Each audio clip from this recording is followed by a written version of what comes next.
السلام عليكم ورحمة الله وبركاته. إن الحمد لله نحمده ونستعينه ونستغفره ونعوذ بالله من شرور أنفسنا ومن سيئات أعمالنا. من يهده الله فلا مضل له ومن يضلل فلا هادي له وأشهد أن لا إله إلا الله وحده لا شريك له وأشهد أن محمدا عبده ورسوله صلى الله تعالى عليه وعلى آله وصحبه وسلم تسليما كثيرا. أما بعد، وقد قال الإمام البخاري رحمه الله تعالى: باب حديث زيد بن عمرو بن نفيل رضي الله تعالى عنه قال حدثني محمد بن أبي بكر قال حدثنا فضيل بن سليمان قال حدثنا موسى بن عقبة قال حدثنا سالم بن عبد الله عن عبد الله بن عمر رضي الله عنهما أن النبي صلى الله عليه وسلم لقي زيد بن عمرو بن نفيل بأسفل بلدة قبل أن ينزل على النبي صلى الله عليه وسلم الوحي، فقدمت إلى النبي صلى الله عليه وسلم سفرة فأبى أن يأكل منها، ثم قال زيد: إني لست آكل مما تذبحون على أصنامكم ولا آكل إلا ما ذكر اسم الله عليه، فإن زيد بن عمرو كان يعيب على قريش ذبائحهم ويقول: الشاة خلقها الله وأنزل لها من السماء الماء وأنبت لها من الأرض ثم تذبحونها على غير اسم الله إنكارا لذلك وإذاما له। সম্মানিত ভাতৃমণ্ডলী, আল্লাহ রাব্বুল আলামিনের প্রশংসা এবং প্রিয় নবী সাল্লাল্লাহু আলাইহি সাল্লামের উপর সালাত ও সালামের পর আজ জুমাবার 10 রজব 1446 হিজরি মোতাবেক 10 জানুয়ারি 2025 আমাদের ধারাবাহিক আলোচনা সহিহুল বুখারীর আনসারীদের ফজিলত সম্পর্কে পর্ব নম্বর 6। ইমাম বুখারী রাহিমাহুল্লাহর এই আনসারীদের ফাজাইল বা মর্যাদার পর্বের অধ্যায় নম্বর 24।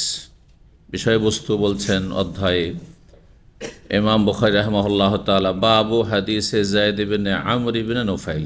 এই অধ্যায় হচ্ছে যায়েদ ইবনে আমর ইবনে নুফাইল, আমরের ছেলে, আমর ইবনে নুফাইলের ছেলে যায়েদ, তার ঘটনা সম্পর্কে বা তার জীবন বৃত্তান্ত সম্পর্কে, তার জীবনী। তিনি জাহিলি যুগের লোক, কিন্তু তৌহিদের ওপর ছিলেন। মক্কার কাফের মুশরিকরা অথবা মদিনার যারা পৌত্তলিক ছিল, যেমন তারা প্রতিমার পূজারী ছিল, তিনি প্রতিমার পূজা করতেন না, কারণ তিনি নির্ভেজাল দিন ইব্রাহিম আলাইহিস সালামের দিনে হানিফের অনুসারী ছিলেন। কাফেরদের মাঝে থেকেও, মুশরিকদের মাঝে বসবাস করেও তিনি তৌহিদের অনুসারী ছিলেন। ইসলামের পূর্বে তিনি ইন্তেকাল করেছেন, সুতরাং তিনি যেহেতু তখনকার তৌহিদের ওপর ছিলেন, সুতরাং তিনি মুক্তি পাবেন আল্লাহর আযাব থেকে। তখনকার আল্লাহর কাছে যে স্বীকৃত ধর্ম ছিল ইব্রাহিম আলাইহিস সালামের দিন, তৌহিদের দিন, সেই দিনের অনুসারী ছিলেন। তো তার সম্পর্কে এখানে 2-3টি হাদিস এসেছে। 3826 নম্বর হাদিসে তার সম্পর্কে বর্ণনা করা হয়েছে। আব্দুল্লাহ বিন ওমর রাদিয়াল্লাহু তাআলা আনহু বর্ণনা করছেন যে আন্না নবী সাল্লাল্লাহু আলাইহি ওয়াসাল্লাম লাকিয়া যায়েদ ইবনে আমর ইবনে নুফাইল।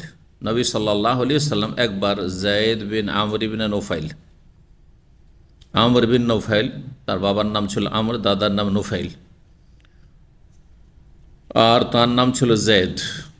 তারই ছেলে হচ্ছেন সাঈদ ইবনে যায়েদ, সাঈদ ইবনে যায়েদ ইবনে আমর ইবনে নুফাইল। এই সাঈদ ইবনে যায়েদ রাদিয়াল্লাহু সাহাবী ছিলেন এবং 10 জন জান্নাতের সুসংবাদ প্রাপ্ত আশরায়ে মুবাশশারা বিল জান্নাহ যে একটি হাদিসে রয়েছে তিরমিজির, তার একজন তিনি ছিলেন। তিনি ওমর রাদিয়াল্লাহু তাআলা আনহুর ভগ্নিপতি ছিলেন। ওমর রাদিয়াল্লাহু তাআলার বোন ফাতেমা রাদিয়াল্লাহু তাআলা আনহা, তার সাথে তার বিবাহ হয়েছিল এবং সে ইসলাম কবুলের যে ঘটনা ওমর রাদিয়াল্লাহু বর্ণনা করা হচ্ছে যে তিনি তার ভগ্নিপতি গিয়ে মারধর করলেন, বোনকে মারধর করলেন, এই ছিল সেই সাঈদ ইবনে যায়েদ, এই যায়েদের ছেলে সাঈদ। তাহলে এখন বুঝতে পারবেন যে যায়েদ ইবনে আমর কে ছিলেন। তো বলছেন যে নবী সাল্লাল্লাহু আলাইহি ওয়াসাল্লাম একবার সাক্ষাৎ করলেন, মানে তার সাক্ষাৎ হলো যায়েদ ইবনে আমর ইবনে নুফাইলের সাথে আসফালে বালদাহ। বালদাহ নামক মক্কার নিকটবর্তী একটি স্থানের নিম্ন দেশে মানে নিম্ন ভাগে নিচু এলাকা।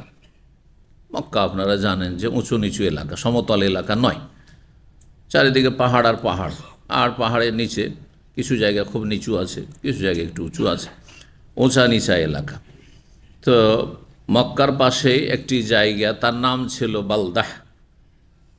সেটি মক্কা থেকে কাছে পশ্চিম দিকে অবস্থিত মক্কা থেকে। তো সেখানে সাক্ষাৎ হলো নবী সাল্লাল্লাহু আলাইহি ওয়াসাল্লামের এই যায়েদ ইবনে আমরের সাথে।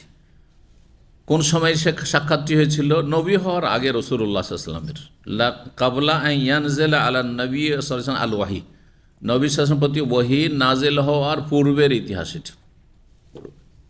কত বছর বয়সে নবী হয়েছেন তিনি? ওহী নাজিল হয়েছে 40 বছর বয়সে। প্রথম ওহী নাজিল হয়েছে হেরা পাহাড়ের গুহায়। কোন সূরা? সূরা আলাকের প্রথম দিকের আয়াতগুলি, পুরো সূরা নয়। ইকরা বিসমি রাব্বিকাল আল্লাযী খালাক আর আল্লামাল ইনসানা মা লাম ইয়ালাম পর্যন্ত, জি 5টি আয়াত। আর তারপর দ্বিতীয় পর্বে নাজিল হয়েছে সূরা আল মুদ্দাসসির, ইয়া আইয়ুহাল মুদ্দাসসির কুম ফাআনজির ওয়া রাব্বাকা ফাকাব্বির ওয়া সিয়াবাকা ফাতাহির। দাওয়াতের নির্দেশ আল্লাহ দিয়েছেন দ্বিতীয় পর্বে গিয়ে। প্রথম পর্বে শুধু পাঠ করতে বলেছেন, শিখতে বলেছেন। দাওয়াত দিলে আগে তাহলে কি করতে হবে? পড়তে হবে, হ্যাঁ, শিখতে হবে, জ্ঞান অর্জন করতে হবে। এটা প্রথম পর্ব ছিল কোরআনে কারীমের ওহীর আসমানি সিলেবাসের। দ্বিতীয় পর্বে তখন বলেছে ইয়া আইয়ুহাল মুদ্দাসসির, হে চাদর আবৃত কম। এখন অসুস্থ আর মানসিক শারীরিক অসুস্থতায় থাকলে হবে না, আর উদ্বিগ্ন থাকলে হবে না। এখন সাহস করে হিম্মত করে কম দাঁড়াও, জি ফাআনজির, এবং জাতিকে সতর্ক সাবধান করো জাহান্নামের রাস্তা থেকে। যে প্রতিমা পূজায় রয়েছে সোজা জাহান্নাম, এতে কোনো সন্দেহ নাই। শিরকের ধর্ম মানে জাহান্নাম। জি রব্বাকা ফাকাব্বির, এবং রবের বড়ত্ব মহত্ব ঘোষণা করা, তাওহীদ প্রতিষ্ঠা করা। সবচেয়ে বড়ত্ব মহত্ব ঘোষণা করা আল্লাহর হচ্ছে এক, আল্লাহর জন্য যাবতীয় ইবাদতকে সুনির্দিষ্ট করা। যদি আল্লাহর হকগুলি কাউকে ভাগ করে দেন বা আল্লাহর মতো কাউকে, মানে আল্লাহর কাছেও পাওয়া যায় আর খাজা বাবার কাছেও পাওয়া যায়, আল্লাহর কাছেও পাওয়া যায় আর বড় পীরও দিতে পারে। বরং নাউজুবিল্লাহ, এই পীর ভণ্ডদের ধর্মীয় বিশ্বাস সৌফিজমের, তাদের কিতাবগুলিতে এই কুফরি কথা আছে যে আল্লাহ আর বড় পীর একবার হাঁটছেন, শুনেছেন এই ঘটনা? আর তারপরে আল্লাহ রাব্বুল নাউজুবিল্লাহ কী হয়েছেন? হোঁচট খেয়ে পড়তে যাচ্ছেন। তখন কে সামলে নিয়েছে? নারিল্লাহ। কথাটি বলতে একটু ভয় লাগেনি? হিন্দুও তো বলতে ভয় পাবে, হয়তো ইহুদি খ্রিস্টানও বলতে ভয় পায়। আউযুবিল্লাহ, এটা আবার কোনো মুসলিমের জবান দিয়ে বের হয়? এত অধম এদের সম্পর্কে আল্লাহ বলেছে উলাইকা কাল আনআম, এরাই হচ্ছে চতুষ্পদ জন্তুর মতো, বাল্লুহুম আযাল, তার চাইতে অধম। কারণ চতুষ্পদ জন্তু বিবেক নেই, জ্ঞান নেই, বুদ্ধি নেই, বুদ্ধিহীন, বাকশক্তি নেই। এদেরকে আল্লাহ সবই দিয়েছেন, কলব দিয়েছেন, হিতাহিত জ্ঞান দিয়েছেন, আকল দিয়েছেন, বিবেক দিয়েছেন, আর তারপর জ্ঞান অর্জনের শক্তি ক্ষমতা দিয়েছেন, ভালো মন্দের পার্থক্য করার মতো ক্ষমতা দিয়েছেন। তারপরে এই অবস্থা, বাকশক্তি দিয়েছেন, বহু নিয়ামত দিয়েছে যা অন্য প্রাণীকে আল্লাহ দেননি। তারপরও এইরকম অবস্থা, আল্লাহ হেফাজত করি এসব অনিষ্ট থেকে। এগুলো হচ্ছে দেশীয় ধর্ম, আর এদের সংখ্যা সবচেয়ে বেশি। এরাই আবার আজকালকার তৌহিদি জনতা, যারা সুফিজমে বিশ্বাসী। আমাদের দেশের তৌহিদ যা খেলতামাশা, ফুটপাতে পাওয়া যাচ্ছে, সালাফি মানহাজও ফুটপাতে পাওয়া যাচ্ছে, সালাফি কনফারেন্স, জগা খিচড়ি সব সালাফি, জি ফুটপাতে পাওয়া যাচ্ছে। যেমন এখানে ফুটপাতে মিসওয়াক পাচ্ছেন, কথা বলছেন, ছিঁড়া ফাটা কাপড় পাচ্ছেন, সেকেন্ড হ্যান্ড পাচ্ছেন, ঠিক ওই রকমই। আল্লাহ বোঝার তৌফিক দান করুন। বলছেন যে ওহী নাজেলের পূর্বেই দেখা হয়েছিল। ফাকুদ্দিমাত ইলান নবী সুফরাতুন, সেই জায়গায় কিছু লোকেরা ছিল যারা নবী সাল্লাল্লাহু আলাইহি সাল্লামের সামনে একটি দস্তরখান পেশ করলো, যাতে খাবার ছিল। সুফরা, আজকাল সুফরা শব্দটি ব্যবহার করছেন, কিন্তু সুফরা মানে শুধু দস্তরখান। আর একটি দস্তরখান মানে খাবার ভর্তি দস্তরখান, মানে শুধু খালি দস্তরখান নয়, কি যাতে খাবার থাকে। কোরআনে সেটিকে মায়েদা বলা হয়েছে। মায়েদা মানে দস্তরখান। সূরাতুল মায়েদা, একটি সূরার নাম হয়েছে সূরা আনজিল আলাইনা মায়েদাতাম মিনাস সামাই। ঈসা আলাইহিস সালাম দোয়া করেছিলেন, কারণ তার হাওয়ারিরা চেয়েছিল যে আকাশ থেকে আল্লাহ আমাদের জন্য খাবার আর পানীয় ভর্তি দস্তরখান নামিয়ে দিক। জি, দোয়া করেন আপনি, তো দোয়া করেছিলেন তিনি। মায়েদাতাম মিনাস সামাই তাকুলুনা ঈদান লিআউয়ালিনা ওয়া আখিরিনা ওয়া আয়াতুম মিনকা, এটি যেন মুজিজা হয়। ওয়ারযুকনা, আমাদেরকে রিজিক দেন, বিনা মেহনতে, বিনা পরিশ্রম। ওয়া আনতা খায়রুর রাজিকিন। জি, সূরা মায়েদার আয়াত। তো যে সুফরা, তাহলে দেখেন 1400 বছর আগের আরবি এখনও আছে, এখনও আছে। আরবি ভাষার এইটি হচ্ছে একটি বৈশিষ্ট্য যেটি পৃথিবীর কোনো ভাষায় পাওয়া যায় না। পৃথিবীর প্রতিটি ভাষা, যত ভাষা আছে ইংরেজি থেকে শুরু করে সব ভাষা প্রতি 50 বছর পরে অনেকটা পরিবর্তন হয়ে যায়। প্রতি 50 বছর পরে যারা আগে 50 বছর আগে আপনার বাপদাদারা যে ভাষাগুলি বলতে এখন আপনারা বলেন না, অনেকগুলি একবারে পরিত্যক্ত হয়ে গেছে, আর অনেকগুলি হয়েছে গেঁয়ো ভাষা হয়ে গেছে। আপনার নিজেই বোঝাত এগুলো ভাষা, এইসব ভাষায় ব্যবহার করে নাকি, তাই না?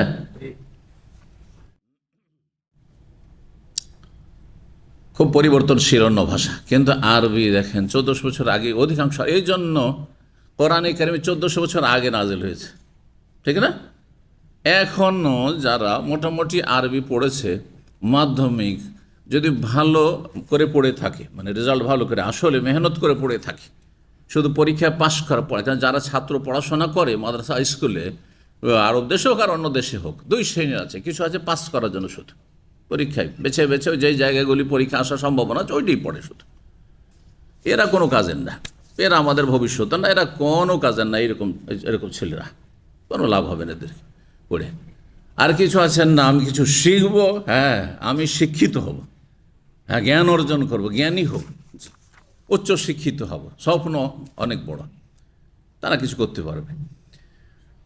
তো এজন্য এত সংখ্যায় ছাত্রছাত্রী লেখাপড়া করে, জীবনে কয়জন সাইন করে, হ্যাঁ কয়জন কিছু করে দেখাইতে পারে, যে কোনো ময়দানে হোক না কেন।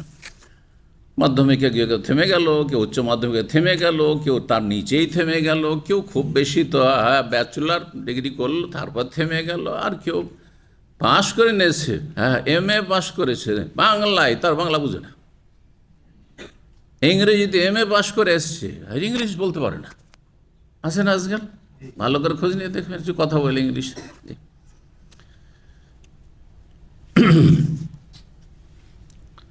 আরবি মাদ্রাসায় দাওরা কেন ডবল দাওরা পাশ করেছে, কামেল টাইটেল, ডবল কামেল টাইটেল পাশ করেছে, হ্যাঁ।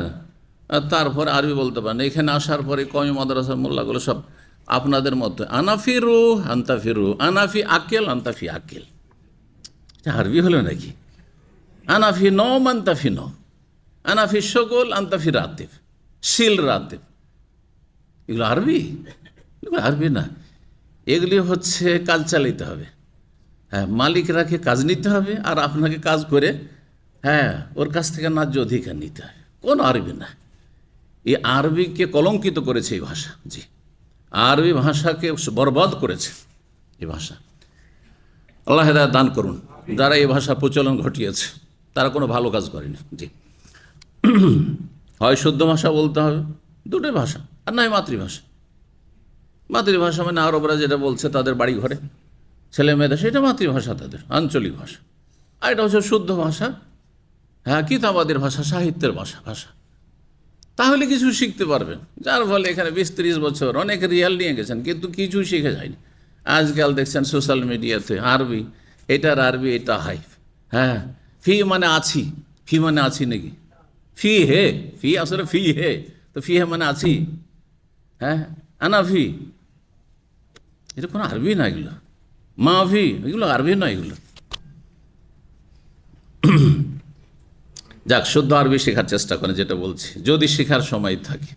আর যদি বলেন যে কাজ চালাতে হবে আমাকে, হ্যাঁ আর এখানে আমার গরজ পুরা করতে হবে, আর আপনার মালিকও আপনার থেকে গরজ পুরা করতে হবে, এত সময় নেই যে ওকে লেবারকে আরবি শেখাও বসে বসে, হ্যাঁ বাস অবকাশ সকল, তাহলে লাকুম দীনুকুম ওয়ালিয়া দীন। জি, তো আল্লাহ হেদায়েত করুন। বলছিলাম কি সুফরা, সুফরা দেখেন শুদ্ধ আরবি। জি, আমাদের একজন ইংলিশ শিক্ষক ছিলেন, খুব মানে ইংলিশে খুব ভালো, জামিয়া সালিফে বেনারসে। তিনি বলতেন যে শেক্সপিয়ারের কবিতা এখনকার যারা ইংরেজিতে মাস্টার্স করেছে কি পিএইচডিও করেছে, যদি ডিকশনারি কনসাল্ট না করে উপায় না যে বুঝে, অসম্ভব। অথচ তার যুগ কত, 200 বছর, 150-200 বছর, এর বেশি না। তার মানে 150-200 বছর আগের ইংলিশ আজকাল আর ব্যবহার হয় না, ল্যাটিন ভাষা যারা আসো। কিন্তু আরবি ভাষা 1400 বছর আগের, আমরা বুঝছি, কোরআন ভাষা বুঝছি, দেশে পড়ে কোরআন ভাষা বুঝছি, আর তারপরে এখানে এসে আরও বেশি একটু শিখেছি। এই তো, এই নয় যে এখানে এসে আরবি শিখেছি এমনটা নয়। কোরআনের ভাষা 1400 বছর আগে, তারপরও ওই রকমই মোটামুটি আছে। কিছু সংযোজন হয়েছে, নতুন নতুন নিত্য নতুন কিছু আবিষ্কার হয়েছে, তখন কিছু নতুন আরবি এসেছে, তাতেও মডার্ন আর অ্যারাবিক আছে। কিন্তু কথা হচ্ছে যে পুরনো আরবি একেবারে উপেক্ষিত হয়ে যায়নি, হ্যাঁ, আর সেটা পরিত্যক্ত হয়ে যায়নি। জি, এ হচ্ছে আরবি ভাষার অলংকার বৈশিষ্ট্য, জি, যেটা অন্য কোনো ভাষায় পাবেন না আপনি। তো বলছিলাম এই সুফরা নিয়ে আসা হলো, মানে খাবার ভর্তি দস্তরখান নিয়ে আসা হলো। নবী সাল্লাল্লাহু আলাইহি সাল্লাম খেতে চাইলেন না, অস্বীকার, না খাবো না। সুম্মা কালা জায়েদ, জায়েদ বললেন ইন্নী লাস্তু আকুল মিম্মা তাযবাহুনা আলা আসনামিকুম। তাই নবী সাল্লাল্লাহু আলাইহি সাল্লাম আগে থেকে শিরক ঘৃণা করতেন, কারণ জানতেন যে এইসব গায়রুল্লাহর নামে হচ্ছে।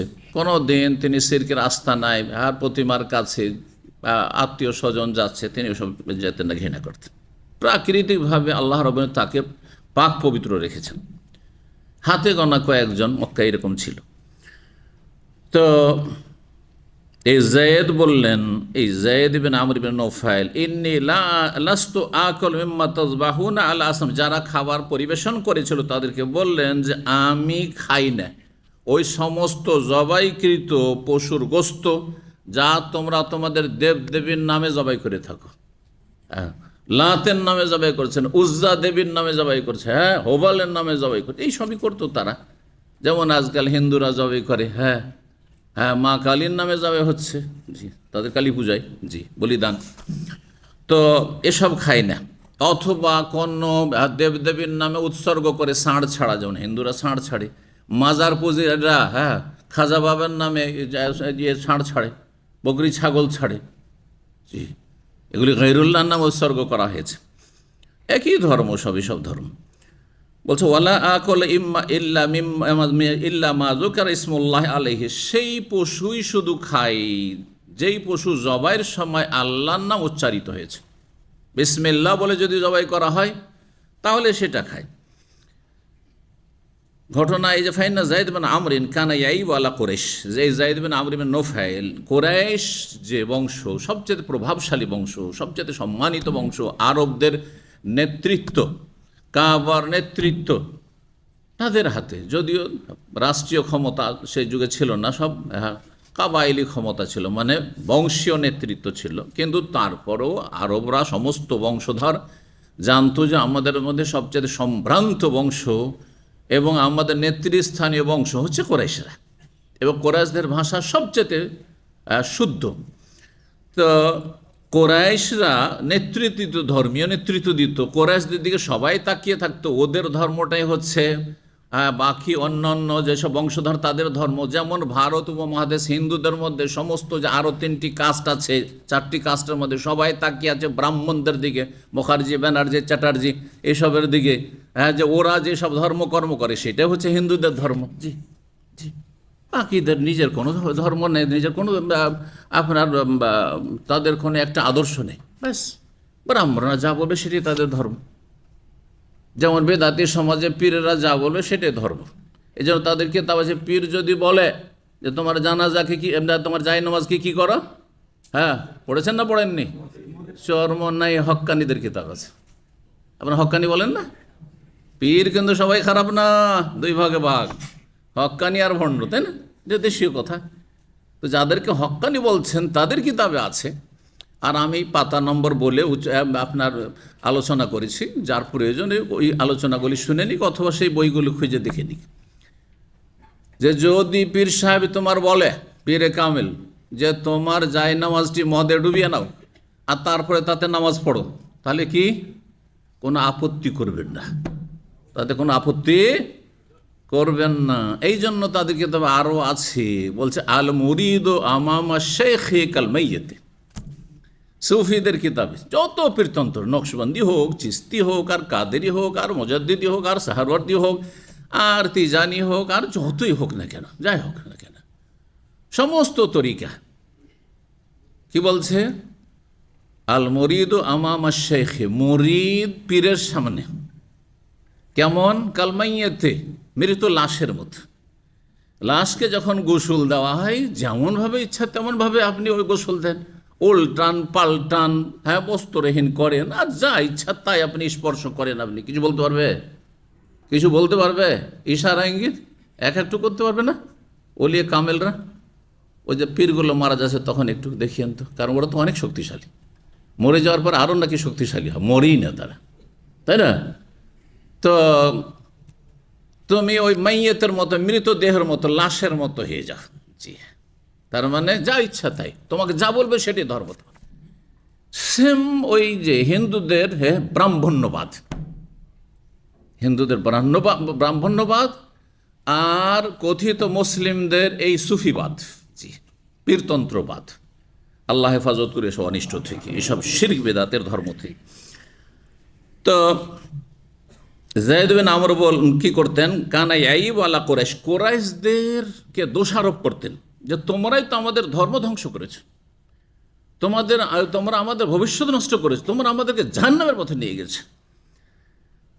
আল্লাহ জাবাই আহম, তারা যে জবাই করতো দেবদেবের নামে, তারপর দোষারোপ করে বলতেন, আপত্তি করে বলতেন, আইব থেকে আইব বলতেন, তিনি যুক্তি দিয়ে বুঝাতেন। আশা তো খালাকা আল্লাহ, এই বকরি ছাগলকে, তোমাদের গবাদি পশুকে কে সৃষ্টি করেছেন? তোমাদের লাতুজ্জা মানাত সৃষ্টি করেছেন, এই দেবদেবী সৃষ্টি করেছে, এই 360টা মূর্তি যে কাবার চারিদিকে, এরা সৃষ্টি করেছে? আল্লাহ সৃষ্টি করলেন। রব দিলেন তোমাদেরকে গবাদি পশু, হ্যাঁ, তোমাদেরকে দিলেন ছাগল, তোমাদের ওঁট, যেসব গৃহপালিত পশু যেগুলির গোস্ত খাওয়া হালাল, সেগুলি আল্লাহ দিলেন, আল্লাহ সৃষ্টি করলেন। ও আনজালাল্লাহ মিনাস সামাইল মা, এবং আকাশ থেকে আল্লাহ বৃষ্টি বর্ষণ করছেন এই গবাদি পশুকে পানি দেওয়ার জন্য, না হলে মরে যাবে গবাদি পশুগুলি। ও আম্বাত আল্লাহ মিনাল আরজে, আর জমিন থেকে, মাটি থেকে আল্লাহ লতা পাতা, ঘাস, তৃণাদি উৎপাদিত করেছেন, যাতে করে চারার ব্যবস্থা হয়। কার? এই ছাগলের বা গবাদি পশুর। সবই করলেন আল্লাহ, সৃষ্টি করলেন আল্লাহ, পানি দিলেন আল্লাহ, ঘাস দিলেন, তাদের চারা দিলেন, সব আল্লাহ, চারা পানি সব আল্লাহর পক্ষ থেকে। সুম্মা তাজবাহুনা আলা গায়রি ইসমিল্লাহ, তারপরে সেই পশুগুলিকে তোমরা আল্লাহ ছাড়া অন্যের নামে, দেবদেবীর নামে জবাই করছো। কেমন কথা হইল? সব দেন আল্লাহ, আর আপনি গিয়ে ধর্ণা দেন আপনি মাজারে ওরসে। হ্যাঁ, আউযুবিল্লাহ। ইনকার আনলে জালিক, তিনি এটার প্রতিবাদ করতেন, প্রতিবাদ করতেন। ওয়া এজাম আল্লাহ, এবং এটা বড় গুরুতর অপরাধ এই হিসাবে তিনি এটিকে আখ্যায়িত করতেন। আর কেউ কেউ ব্যাখ্যা করে এজাম আল্লাহ মানে আল্লাহর বড়ত্ব, মহত্ব, আজিম থেকে বা তাজিম থেকে, আল্লাহর বড়ত্ব মহত্ব প্রতিষ্ঠার জন্য তিনি সর্বাত্মক চেষ্টা চালাতেন, এবং তিনি মানুষকে সঠিক কথা বলতে থাকতেন যে তোমরা এইসব ভালো কাজ করছো না, চরম অন্যায় কাজ করছো, তোমরা সব দিচ্ছেন আল্লাহ, হ্যাঁ, নুন খাও আল্লাহর আর গুন গাও গায়রুল্লাহ, নিমক হারাম সব। এই জন্য মুশরিক বহুত্ববাদীরা সবচেয়ে বড় নিমক হারাম। আরে মানুষের কিছু নুন খেয়ে গুনগান না হতেই লোকেরা নিমক হারাম বলছে। হ্যাঁ, মানুষ হয়তো আপনাকে কি দিয়েছে, হ্যাঁ, 2-4-10,000 রিয়াল আপনাকে কোনো সময় ধার দিয়েছে, কোনো সময় আপনাকে দান সাদকা দিয়ে দিয়েছে, কোনো সময় খুব বেশি তো আরও কিছু করেছে, আপনাকে কেউ মেয়ে দিয়েছে, তো আপনাকে কেউ আর কিছু দিয়েছে, হ্যাঁ, দুনিয়া দিয়েছে, সীমিত দুনিয়া 2-4টা জিনিস দিয়েছে হয়তো, বা 2-1টা জিনিস দিয়েছে, তাতে এত গুণগান, আমার ওপর তার এত অবদান আছে, তার শুকরিয়া আদায় করি, আর যদি না করেন তাহলে নিমক হারাম হয়ে গেলেন, আর রবের সাথে শিরক করছেন, রব সবই দিলেন মাথাতে পা পর্যন্ত। ওমা বিকুম মিন নি'মাতিন ফামিনাল্লাহ, তোমার কাছে যা আছে মাথা থেকে পর্যন্ত, তোমার চারপাশে যা আছে অক্সিজেন এবং তোমার বেঁচে থাকার জন্য যেসব উপায় উপকরণ লাগে, মাধ্যম লাগে, সব কিছু কার? ফামিনাল্লাহ, আল্লাহ বলছেন আল্লাহর পক্ষ থেকে। ফান্না তুফাকুন, কোন দিকে উল্টো ফিরে যাচ্ছ পথভ্রষ্টরা? রবের দিকে ঝুঁকতে পারো না? যিনি দাতা তিনি ইবাদতের হকদার। 3827 নম্বর হাদিস বর্ণনা করছেন সালেম বিন আবদুল্লাহ বিন ওমর। তিনি বলছেন ওয়ালা আলামু ইল্লা তাহাদ্দাস বিহান ইবনে ওমর। এই সালেম বিন আবদুল্লাহ সম্পর্কে তার যে ছাত্র মুসা, তিনি মুসা বিন ওকবা, আগের হাদিসে রয়েছে তার নাম মুসা বিন ওকবা, তিনি প্রখ্যাত ইমাম ছিলেন। তিনি বলছেন আমি মনে করি নিশ্চিত যে তিনি এই হাদিসটি বর্ণনা করেছেন, ঘটনাটি ইবনে ওমর তার পিতা আবদুল্লাহ বিন ওমর থেকে, কারণ অধিকাংশ বিষয়গুলি সালেম বিন আবদুল্লাহ তার পিতার থেকে বর্ণনা করেছেন, কারণ তিনি তার প্রধান ওস্তাদ ছিলেন, বাবা এবং ওস্তাদ। আর বাবা যদি শিক্ষিত হয় তাহলে তিনি হচ্ছেন মূল ওস্তাদ। কিন্তু আসলে আন্না যায়েদ বিন আমর বিন নওফাল খারাজা ইলা শাম, এই ঘটনাটা কিভাবে তিনি তৌহিদের দিশা পেলেন।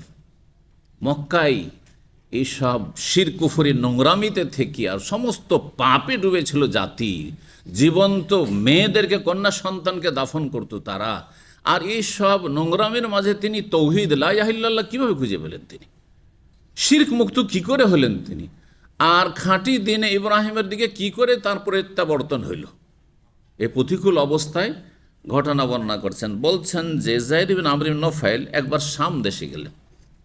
তিনি চিন্তা করলেন যে আমাদের আরব দেশে মক্কা মদিনা এইসব হেজাজে তো তৌহিদের দিশা পেলাম না, সঠিক ধর্মের কোনো নলেজ পেলাম না, সব মূর্খ জাতি এরা, কারণ এরা উম্মি ছিল, নিরক্ষর। কিন্তু এদের চাইতে শিক্ষিত ছিল সামদেশের লোকেরা।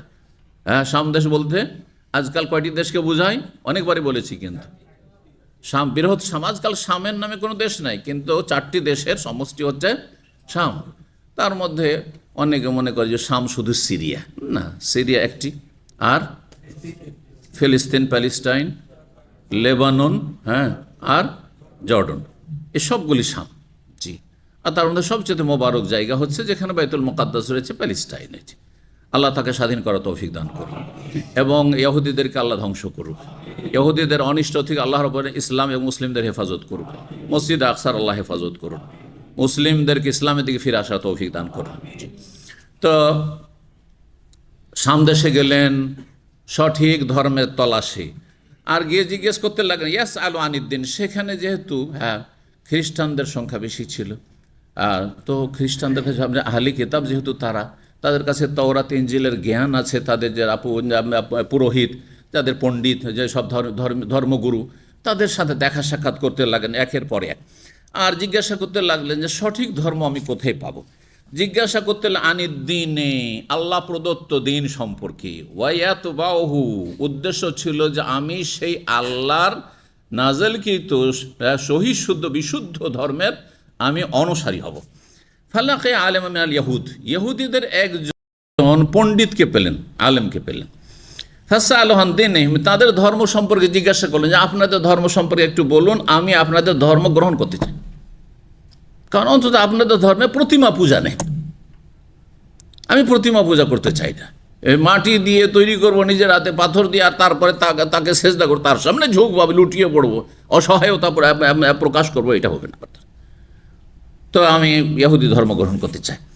ফাকালা, বললেন ইন্নিলা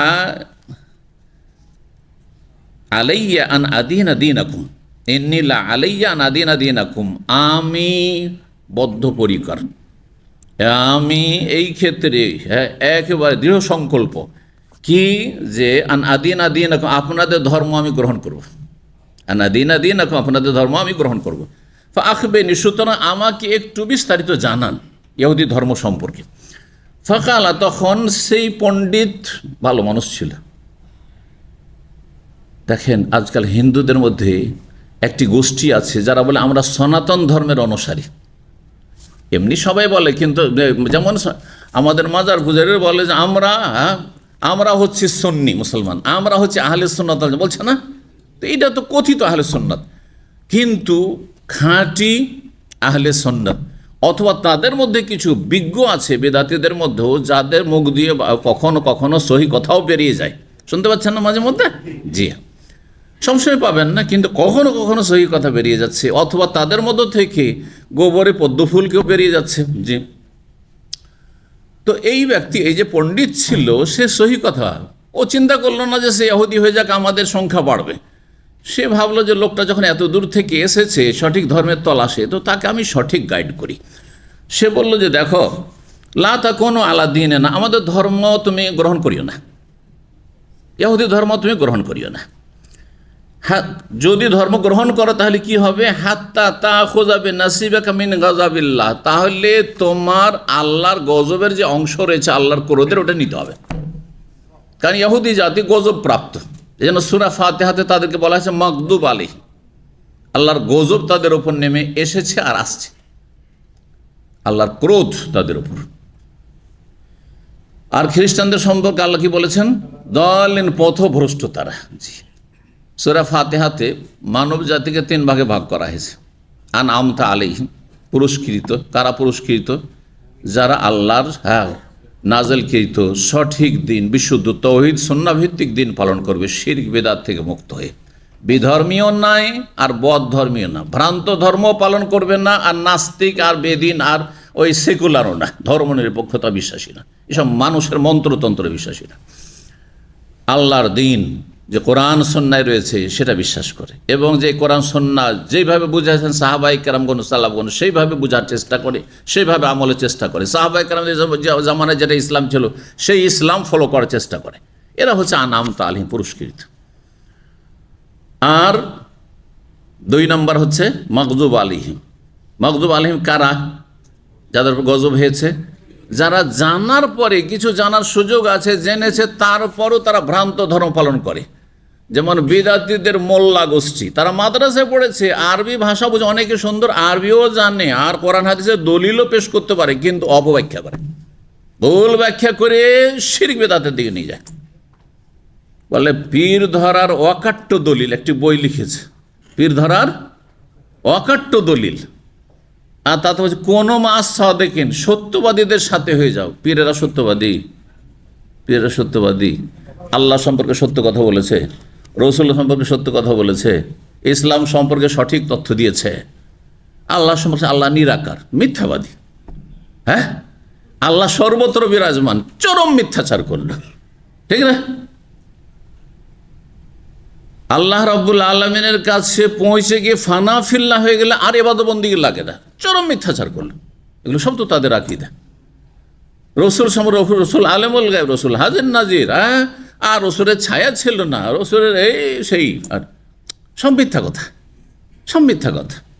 আমার 2টো আলোচনা আছে খুব গুরুত্বপূর্ণ। আল্লাহ সম্পর্কে 10টি গুমরাহি,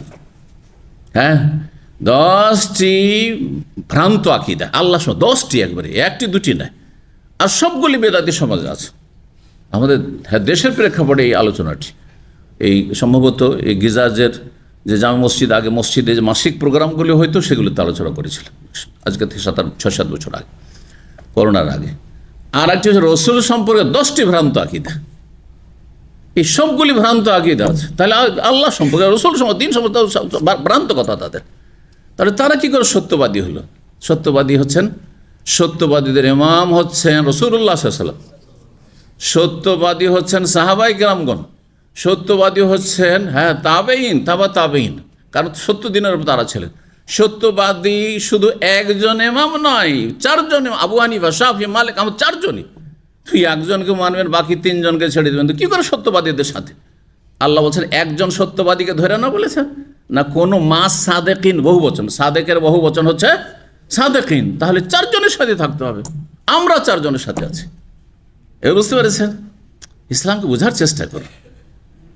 আপনি 4টা দিক আছে, চারিদিকে না তাকে শুধু একদিকে তাকিয়ে থাকবে, বলছে আমি খুব একবার সজাগ হয়ে গাড়ি চালাচ্ছি, ড্রাইভ করছে নাকি? না না না, ইসলামের গাড়ি অ্যাক্সিডেন্ট করবে আপনার একজনের তকলিদে সাক্ষী করলে। যেমন আপনি একদিকে তাকিয়ে আছেন আর গাড়ি চালাচ্ছেন, গাড়ি যারা ড্রাইভার তারা কি বলে, কয়টা চোখ থাকতে হয় ড্রাইভারের? সামনে ডানেও দেখতে হয়, বামেও দেখতে হয়, পেছনে 4 চোখ লাগে। এই 2টো চোখ দিয়ে 4 চোখের কাজ করতে হয়, ঠিক কিনা? তো আপনি চারজনকে মানবেন না? আপনি চারজনকে মানা ফরজ, আর তারপর তারা বলে যে 130 ফরজ। ইও ভ্রান্ত কথা, এইটাও মিথ্যা কথা। আচ্ছা, 130 ফরজ, তার মধ্যে 4 মযহাব 4 ফরজ, 4 মযহাব 4 ফরজ, তো 4টা পালন করতে হলে একটা করলেই হবে। আচ্ছা, তাদের লজিকে আসেন যে 4 মযহাব 4 ফরজ, মেনে নিলাম, তো 4টা ফরজ আদায় করতে হলে একটা করলেই হবে, 4টাই করতে হবে। তাহলে তো আমরা তো 4টা করছি, তোমরা তো একটা করছো। তোমরা যে হানফি তো হানফি, শাফি তো শাফি, মালিক তো মালিক, আমরা তো সবই। হ্যাঁ, কোরআন হাদিসের সাথে যার মিলছে, যখন মেয়েরা গেল আবু হানিফার সাথে তখন হানাফি আমি, যখন আমি শাফির সাথে মিলে তখন শাফি, কোরআন হাদিসের অনুকূলে যখন হইল, যখন দেখা গেল যে আহমদ বিন হাম্বলের সাথে মিলছে কোরআন হাদিসের কথা, তখন আমি হাম্বেলি হয়ে গেলাম। যখন দেখা যাচ্ছে ইমাম মালিকের সাথে মিলছে, তখন মালিকই হয়ে গেল। আমরা সবই। এবার বোঝা গেছে, তাহলে 4 ফরজ আমরা আদায় করছি, তোমরা কোথায় আদায় করছো? এখন কেউ তাদের লজিকে বলে যে 4 মযহাব 4 ফরজ, একটা মালিক কাজ চলবে, তাহলে 5 ওয়াক্ত নামাজ ফরজ 1 ওয়াক্ত পড়লেই চলবে নাকি? চলবে? বলুন দেখি। আল্লাহ যেন বোঝার তৌফিক দান করুন। তারপরে যদি অবুঝ থেকে যান, তাহলে কোনো ওজর নেই রবের কাছে, যা আল্লাহ আমি জানতাম না। তো ফিরে আসি। হ্যাঁ, গজব কেন? কারণ তারা জানে, তারপরও তারা বিভ্রান্ত, সেই জন্য গজব কাদের ওপর? ইহুদিদের ওপর। এবং ইহুদিদের বৈশিষ্ট্য যার মধ্যে রয়েছে। ইহুদিদের বৈশিষ্ট্য কার মধ্যে আছে? যে মাদ্রাসায় পড়েছে, তারপর নিজ বিভ্রান্ত, জাতিকে বিভ্রান্ত করছে। বেদাতি বক্তা, বেদাতি লেখক, বেদাতি আলোচক, এদের পর আল্লাহর গজব হচ্ছে। কারণ ইহুদি আদর্শ তাদের মধ্যে রয়েছে, ইহুদি চরিত্র রয়েছে। আর দল্লিন কারা? যারা মূর্খতার কারণে বিভ্রান্ত, জাহান্নামের রাস্তায় চলছে, বেদাতি জনগণ। আর বিগত যুগের খ্রিস্টানরা, কারণ খ্রিস্টানদের মধ্যে ইহুদিদের মতো শিক্ষিত ছিল না, আর পুরোহিত ছিল না, জ্ঞানী ছিল না। যেমন তাওরাতের জ্ঞানী ছিল, তো ঈসা আলাইহিস সালাম অনুসারীদের মধ্যে অশিক্ষিত সংখ্যা বেশি। তাদের মধ্যে আলেমদের, পুরোহিতদের অভাব ছিল, যার ফলে অজ্ঞতার কারণে তারা বিভ্রান্ত হয়েছে খ্রিস্টানরা। যেমন মুসলিম সমাজের অধিকাংশ জনগণ সঠিক দিন সম্পর্কে অজ্ঞতার কারণে বা জ্ঞানের শোচনীয়তার কারণে, জ্ঞান না থাকার কারণে তারা বিভ্রান্ত জনগণ, বেচারারা সিধা সাধা। তাদেরকে যদি সুন্দর করে বুঝিয়ে দেওয়া হয় তৌহিদ কি জিনিস, আর সুন্নাত কি জিনিস, শির কি জিনিস, বেদাত কি, শির কত প্রকার, বেদাত কোনগুলিকে বলে, এইসব যদি বুঝিয়ে দেওয়া হয় আর চিহ্নিত করা হয় যে মিলাদ করছো, এটা নবী সাল্লাল্লাহু করেন, সুতরাং বিদাত, জন্মবার্ষিকী পালন করছো, নবী সাল্লাল্লাহু করেনি, সুতরাং এটি বিদাত, আর তারপর নিয়ত পড়ছো, এটি নবী সাল্লাল্লাহু সাহাবীরা করেন, সুতরাং বিদাত, বুঝিয়ে নেবে। কিন্তু বিদাতি মোল্লা বুঝবে না, কারণ ভাইরাস আক্রান্ত, রোগী, বেশি রোগী। জি, এই রোগ সহজে ভালো হবে না যতক্ষণ ভাইরাস মুক্ত না হবে। তো তাদেরকে আল্লাহ দল্লিন বলেছেন। কারা বেশি অপরাধী? যাদের উপর আল্লাহর গজব, তারা বেশি অপরাধী, কারণ তারা জানার পরেও নিজেও বিভ্রান্ত, অন্যদের বিভ্রান্ত করেছে। আর জনগণ বিভ্রান্ত, তারা অপরাধী, কিন্তু অত বড় অপরাধী নয়। জি, তাই ইহুদি কিন্তু গজবের কথা বলেছে। আর যখন খ্রিস্টান আলেমের কাছে আসছে, তখন লানতের কথা বলেছে। লানত আর গজবে অর্থের দিক থেকে অনেকটা পার্থক্য আছে। আল্লাহর গজব আর আল্লাহর লানত, লানতের চাইতে বেশি কঠিন, শক্ত ভাষা হচ্ছে গজব। জি, তো জেদকে যখন বলা হলো যে ওই পুরোহিত, কোন পুরোহিত? খ্রিস্টান না ইহুদি ধর্মের, বললো যে আমাদের ধর্ম যদি তুমি গ্রহণ করো, তাহলে তোমার যে আল্লাহর গজবের অংশ, ইহুদিরা প্রত্যেকে আল্লাহর গজব পাবে 1 ভাগ করে করে, কারণ মগজুব আলাইহিম তারা। হ্যাঁ, সুতরাং তোমাকে 1টা ভাগ নিতে হবে। তখন যায়েদ বলল, মা ফিরু ইল্লা মিন গাযাবিল্লাহ, আমি তো আল্লাহর গজব থেকে রক্ষা পাওয়ার জন্য পালিয়ে এসেছি, আবার আল্লাহর গজব নিতে তোমার কাছে এসেছি? না না না, আমি গজব নেব না, তাহলে আমি আর খ্রিস্টান ধর্ম গ্রহণ করবো না। ওয়ালা আহমেলু মিন গাযাবিল্লাহি শাইয়ান আবাদা, আল্লাহর গজবের কোনো কিছু কখনো আমি বহন করতে পারবো না, এটা আমি বরদাস্ত করতে পারবো না। ওয়ানা আস্তাতিউহু, আর সেটা আমি পারবো না। ওয়ালা আহমেল, আমি বহনও করবো না, আর বহন করতে পারবো না, এটা উদ্দেশ্য তার। ফাহাল তাদুল্লুনি আলা গায়রিহি, আপনি অন্য কোনো ধর্মের কথা বলেন, যেই ধর্মে আমার মুক্তি আছে, আল্লাহর অনুগ্রহ পাবো, আল্লাহ সন্তুষ্টি পাবো। কালা, তখন ওই পাদ্রী বলল, মা আলামু ইল্লা আন ইয়াকুনা হানিফান, আমি কোনো ধর্ম পৃথিবীতে যাই না, তবে তুমি যদি দিনে হানিফের অনুসারী হয়ে যাও তাহলে ভালো। দিনে হানিফ, দিনে হানিফ কার দিন ছিল? ইব্রাহিম আলাইহিস সালাম। কুল বাল মিল্লাতা ইব্রাহিম হানিফা, আল্লাহ কোরআনে বলেছে, ইন্না ইব্রাহিম কানা উম্মাতান কানাতান লিল্লাহি হানিফা ওয়া লাম ইয়াকুন মিনাল মুশরিকিন মা কানা ইব্রাহিম ইয়াহুদিয়ান ওয়ালা নাসরান ওয়ালাকিন কানা হানিফাম মুসলিমান। ইব্রাহিম আলাইহিস সালাম ইহুদিও ছিলেন না গজবপ্রাপ্ত, আর খ্রিস্টান লানতপ্রাপ্তও ছিলেন না। ওয়ালাকিন কানা হানিফ, হানিফ মানে একনিষ্ঠ, আল্লাহ অভিমুখী ছিলেন, মুসলিমান, এবং তিনি মুসলিম আত্মসমর্পণকারী ছিলেন। জি, তো তুমি হানিফ হয়ে যাও তাহলে ভালো। কালা যায় জায়দ বলেন, অমাল হানিফ, আবার হানিফ কি জিনিস আমি তো বুঝি না, দিনে হানিফ কি?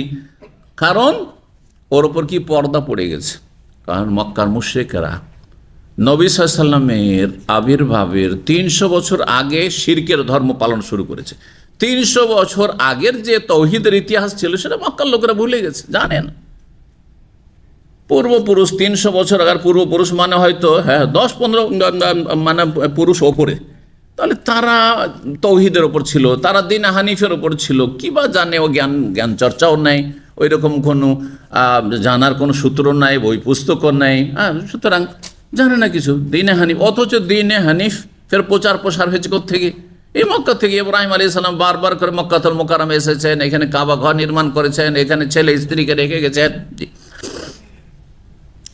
তো তিনি তখন বললেন, কালা দিন ইব্রাহিম, ইব্রাহিম আলাইহিস সালামের ধর্মের নাম হচ্ছে দিনে হানিফ, লাম ইয়াকুন ইয়াহুদিয়ান ওয়ালা নাসার, তিনি ইহুদিও ছিলেন না আর খ্রিস্টানও ছিলেন না। ওয়ালা ইয়াবুদু ইল্লাল্লাহ, তিনি একমাত্র আল্লাহর ইবাদত করতেন। ফাখারাজা যায়েদ, যায়েদ সেখান থেকে বেরিয়ে আসলেন সেই ইহুদি পণ্ডিতের কাছ থেকে। ফালাকি আলেমান মিনান নাসারা, একজন খ্রিস্টান আলেম পুরোহিতের সাথে দেখা করলেন। ফাজাকারা মিসল, ওই রকমই কথাবার্তা হইল। আর তিনি বললেন যে আমি আসলে এসেছি সুদূর এই সামদেশে মক্কাতুল মুকাররম হিজাজ থেকে এসেছি, কিসের জন্য? আমি সঠিক দিনের তলাশে এসেছি গ্রহণ করার জন্য। ফাকাল লান তাকুনা আলা দিন হাত্তা তাখুযা বিনাসিবিকা মিন লানাতিল্লাহ, যদি আমাদের দিনের তুমি অনুসারী হয়ে যাও তাহলে আল্লাহর লানতের একটা ভাগ খ্রিস্টান প্রত্যেকে নেবে, তোমাকেও নিতে হবে। সত্য কথা বলে দিন, কারণ আমাদের লোকেরা ধর্মের ওপর নেই, ধর্মের নাম অধর্ম। কথাটি বলতে গিয়ে আমি ছুটে গেছি, আমি কিছু আলোচনা শুনি সনাতন ধর্মের পণ্ডিতদের কাছ থেকে শুনেছি। সনাতন ধর্মের পণ্ডিতরা এখনও বলে যে হিন্দু ধর্মের মূল আদর্শে মূর্তি পূজা নেই, মূর্তি পূজা নেই। বিভিন্ন সনাতন ধর্মে যারা পণ্ডিত তারা যখন স্টেজে আসে এই কথাগুলি বলে। একজন সনাতন ধর্মের আপনার পণ্ডিত, মানে হিন্দুদের পণ্ডিত কিন্তু সনাতন ধর্মের অনুসারী, সত্যিকার সনাতন ধর্মের অনুসারী, মানে প্রাচীন যুগের যে তাদের হিন্দুদের আদর্শ ছিল সেটা ছিল তৌহিদ। একম ব্রহ্মা, এক আল্লাহ, এক হচ্ছেন সৃষ্টিকর্তা। তো এই কথাগুলি তারা বলে। একদিন সে বলছে যে আপনারা আহলে হাদিস না, এরকম বলছে, বুঝতে পারছেন? ঘটনা সত্য একবারে। আপনারা আহলে হাদিস? হ্যাঁ। আপনাদেরকে ওয়াহাবি বলা হয় না? ভালো জ্ঞান রাখে। ওয়াহাবি বলা হয় না? ওয়াহাবি বলা হয়, মানে যারা বেদাতি তারা ওয়াহাবি বলে আহলে হাদিসদেরকে। তো বলছে যে আহলে হাদিস যেমন মুসলিমদের মাঝে, তেমনি সনাতন ধর্মীরা হচ্ছে হিন্দুদের মাঝে। কি বুঝলেন এখান থেকে? কথাটি খুব গুরুত্বপূর্ণ কথা, একটা শিক্ষিত মানুষের কথা, ধর্মের পণ্ডিত মানুষের কথা একটি। মানে হিন্দু ধর্মে মূর্তি পূজা সমস্ত আপনার সমস্ত লোকেরাই করে, বিভিন্ন ফিরকা তাদের মধ্যে আছে, তাদের মধ্যে অনেক ফিরকা আছে। এই না যে হিন্দু ধর্ম সবে, কিছু হিন্দু ধর্ম আছে যারা নিজেদেরকে জৈন বলছে, কিছু হিন্দু ধর্ম আছে আর আপনার রাবণের পূজা করছে। দক্ষিণ ভারতের খবর রাখেন, তারা রাবণের পূজা করছে, রামকে তারা ঘৃণা করে। আবার উত্তর ভারতের লোকেরা রাবণকে ঘৃণা করে আর রামের পূজারি তারা রাম মন্দির তৈরি করছে বাবরি মসজিদের জায়গায়। তো তাদের মধ্যেও অনেক ফিরকা রয়েছে। কুল্লুহুম ফিন্নার, নবী সাল্লাল্লাহু আলাইহি ওয়াসাল্লাম বলেছেন না, সমস্ত জাহান্নামে যাবে। মুসলিম সমাজের 73 ফিরকা। আল্লাহ হিন্দুদের কথা বলেন, নবী সাল্লাল্লাহু আলাইহি ওয়াসাল্লাম বলেননি, কারণ হিন্দু বসবাস করতো না এখানে হিন্দুর নামে, কিন্তু ইহুদি ছিল নবী সাল্লাল্লাহু আলাইহি ওয়াসাল্লাম আশেপাশে, খ্রিস্টান ছিল। সেজন্য বলেছেন নবী সাল্লাল্লাহু আলাইহি ওয়াসাল্লাম, হাদিস কি বলেছেন যে ইহুদিরা কত ভাগে বিভক্ত হয়েছে, কত ফিরকায়, কত দলে? 71-এ ইহুদিরা, আর খ্রিস্টান 72, আর আমার উম্মত 73 ভাগ হবে, সবগুলি জাহান্নামে যাবে। নবী সাল্লাল্লাহু আলাইহি ওয়াসাল্লাম বলেছেন আমার উম্মতের জাহান্নামে যাওয়া মানে চিরকাল ঢুকিয়ে দিবেন না। আবার আমাদের কিছু ওয়াইজ আছে, বক্তা আছে আলের সমাজে, অল্প বিদ্যা ভয়ঙ্করী, এমন জাহান্নামে ঢুকিয়ে দেবে মনে করে যে আর বের হবে না। আরে যারা জাহান্নামে যে তারা দুই ক্যাটাগরির আছে, কিছু স্থায়ী জাহান্নামী যারা একবার ইসলাম নষ্ট করে যায়, বড় শিরিক করে, আর কিছু বিভিন্ন বিদআত করে গেছে কিন্তু বড় শিরিক করেনি, তারা অস্থায়ী জাহান্নামী। জাহান্নাম তাদের শাস্তি। এই 73 ফিরকার সবগুলি স্থায়ী জাহান্নামী, এটাও ভুল, আর সবগুলি অস্থায়ী, তাও ভুল। আর মুসলিম সমাজে যারা মুসলিম বলে দাবি করছে তাদের মধ্যে যারা জাহান্নামী তারা দুই শ্রেণীর আছে। একেবারে ইসলাম নষ্ট করেছে, মাজারে সেজদা করেছে, মাজারে ছেলে সন্তান চেয়েছে, মাজারে গিয়ে গায়রুল্লাহর কাছে রোগের আরোগ্য তলব করেছে। তাদের এই এতেকাদ যে আল্লাহর জমিনকে, পৃথিবীকে 4 গৌস কুতুবে ধরে আছে, যদি এরা ধরে না থাকতো তো আল্লাহ উল্টে পাল্টে ধ্বংস করে দিত।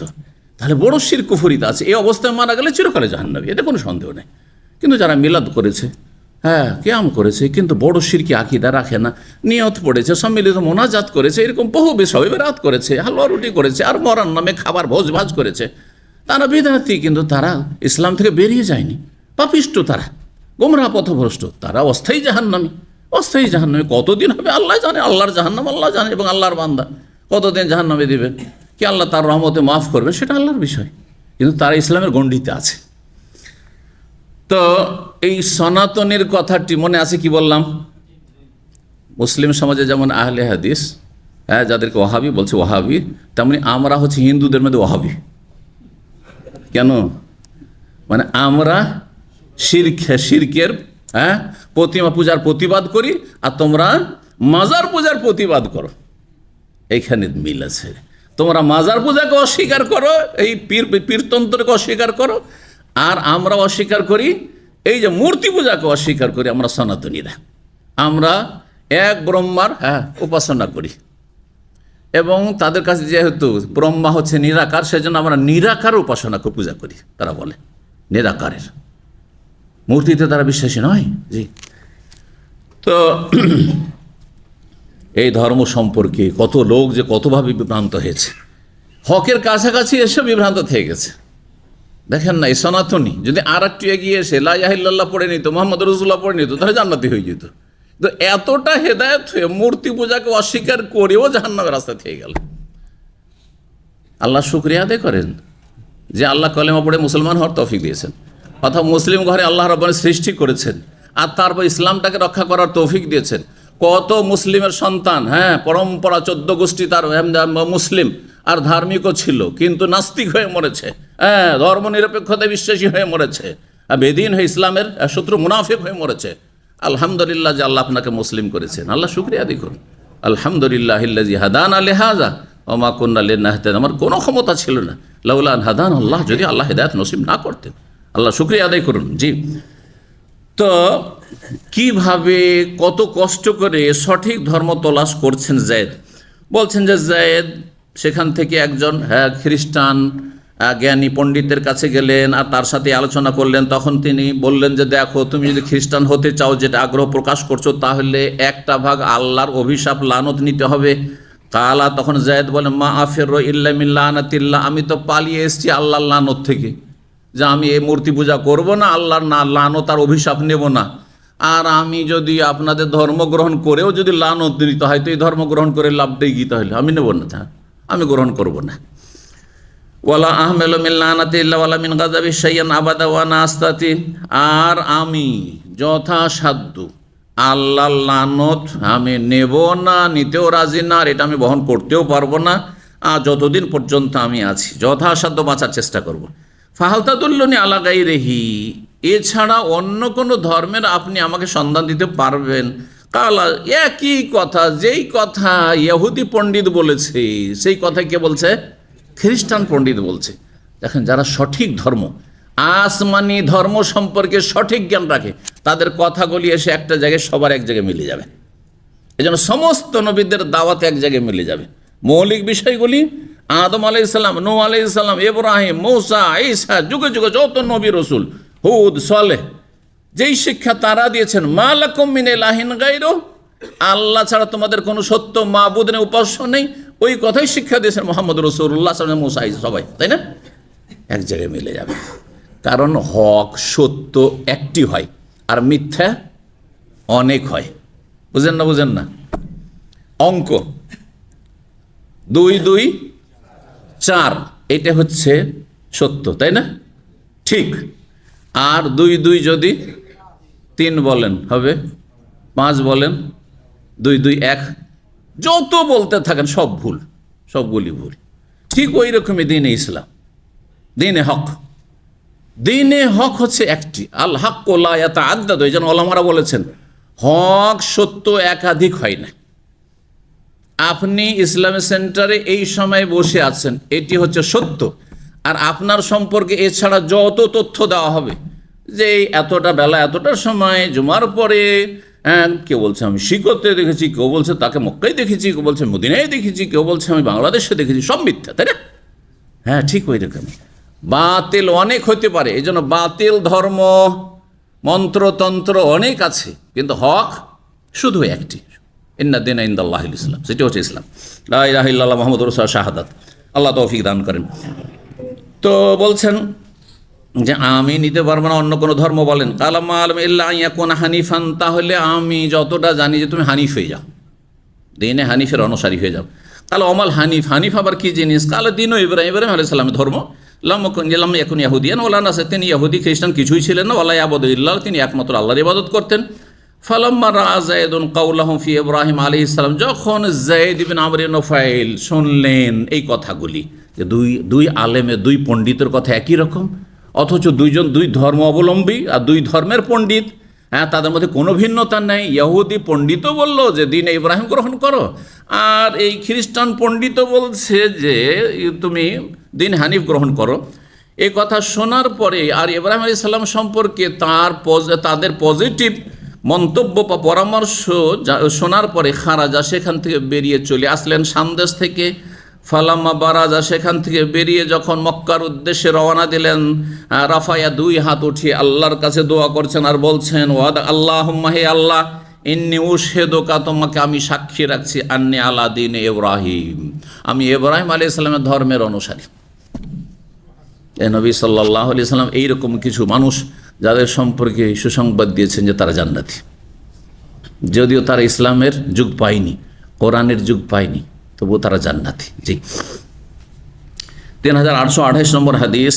ইমাম লাইস বলছেন কাতাবা ইলাই হেশাম, আমাকে লিখে পাঠিয়েছেন হেশাম বিন উরওয়া, তার পিতা উরওয়া বিন জুবাইর থেকে, আর তিনি তার খালা আসমা বিন আবু বকর থেকে বর্ণনা করেছেন রাদিয়াল্লাহু আনহুমা। কালাত, আসমা বলেন, রাআইতু যায়েদ বিন আমর ইবনে নুফাইল কায়মান মুসনাদান যাহরা ইলাল কাবা, আমি দেখেছি। কে বলছেন? আবু বকর সিদ্দিক রাদিয়াল্লাহু তাআলা আনহুর বড় মেয়ে আসমা বলছেন, আমি যায়েদ ইবনে আমর ইবনে নুফাইলকে ছোটকালে দেখেছি, বাল্য জীবনে।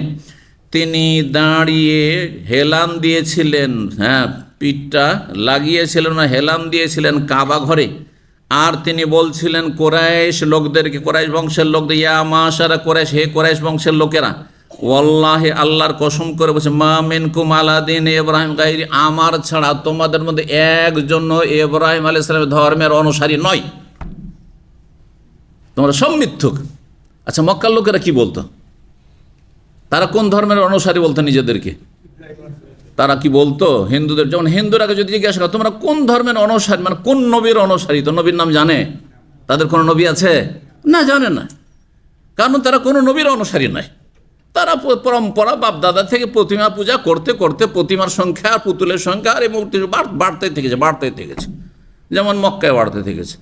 কিন্তু মক্কার মুশরিক পৌত্তলিকদের মাঝে আর হিন্দু পৌত্তলিকের মাঝে পার্থক্য হচ্ছে যে মক্কার পৌত্তলিকরা দাবি করত যে আমরা এই প্রতিমা পূজা যে করছি সেটা ইব্রাহিম আলাইহিস সালামের ধর্ম। কত বড় মিথ্যুকেরা! কি বলতো? ইব্রাহিম আলাইহিস সালামের ধর্ম আমরা পালন করছি, যেমন ঠিক একেবারে সেম, যেমন মাজার পূজারীরাকে যদি জিজ্ঞাসা করেন আপনার কোন নবীর অনুসারী, তো কি বলবে? আমরা আশিকে রসুল মোহাম্মদ রসুল্লাহর অনুসারী, বলবে না? নবী মোহাম্মদ সাল্লাল্লাহু আলাইহি ওয়াসাল্লামের উম্মত। কথা সত্য? কোথায়? আরে নবী তৌহিদ নিয়ে এসেছেন, নবী সুন্নত না। নবী বলেছেন কোনো জায়গায় পাকা কবর, উঁচা কবর যদি থাকে তাহলে কি করো? একেবারে সমতল করে দাও।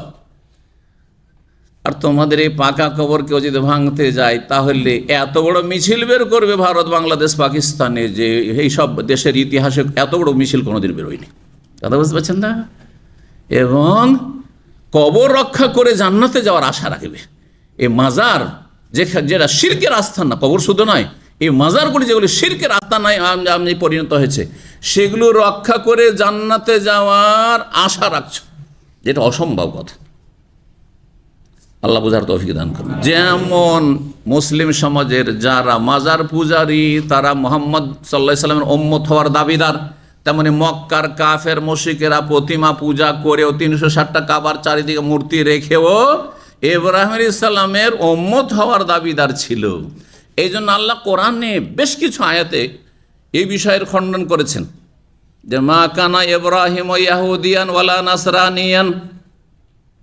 ইব্রাহিম আলাইহিস সালাম ইহুদি, ইহুদিরা তুমি কথা বলিও না যে ইব্রাহিম ইহুদি ছিল। খ্রিস্টানরা ওরা বলতেন না না না, আমাদের মুরব্বী হচ্ছেন ইব্রাহিম। দেখেন ইব্রাহিম আলাইহিস সালাম এমন একজন নবী, এই বৈশিষ্ট্য কিন্তু ইব্রাহিম আলাইহিস সালামের। ইব্রাহিম আলাইহিস সালাম এত শ্রদ্ধাভাজন নবী আম্বিয়াদের মধ্যে, যে বর্তমান যুগে বিশ্বে যে ধর্ম অবলম্বী রয়েছে আসমানি কিতাবের অনুসারী ধর্ম, যদিও কিতাবগুলি বিকৃত এবং রহিতকৃত, সবার কাছে শ্রদ্ধাভাজন ইব্রাহিম আলাইহিস সালাম। ইহুদিরাও ইব্রাহিম আলাইহিস সালামের দোহাই দেয় যে আমাদের পূর্বপুরুষ ইব্রাহিম। খ্রিস্টানরাও ইব্রাহিম আলাইহিস সালামের দোহাই দেয়। এই জন্য দেখেন খ্রিস্টান ইহুদিদের মধ্যে আব্রাহাম নাম অনেক আছে।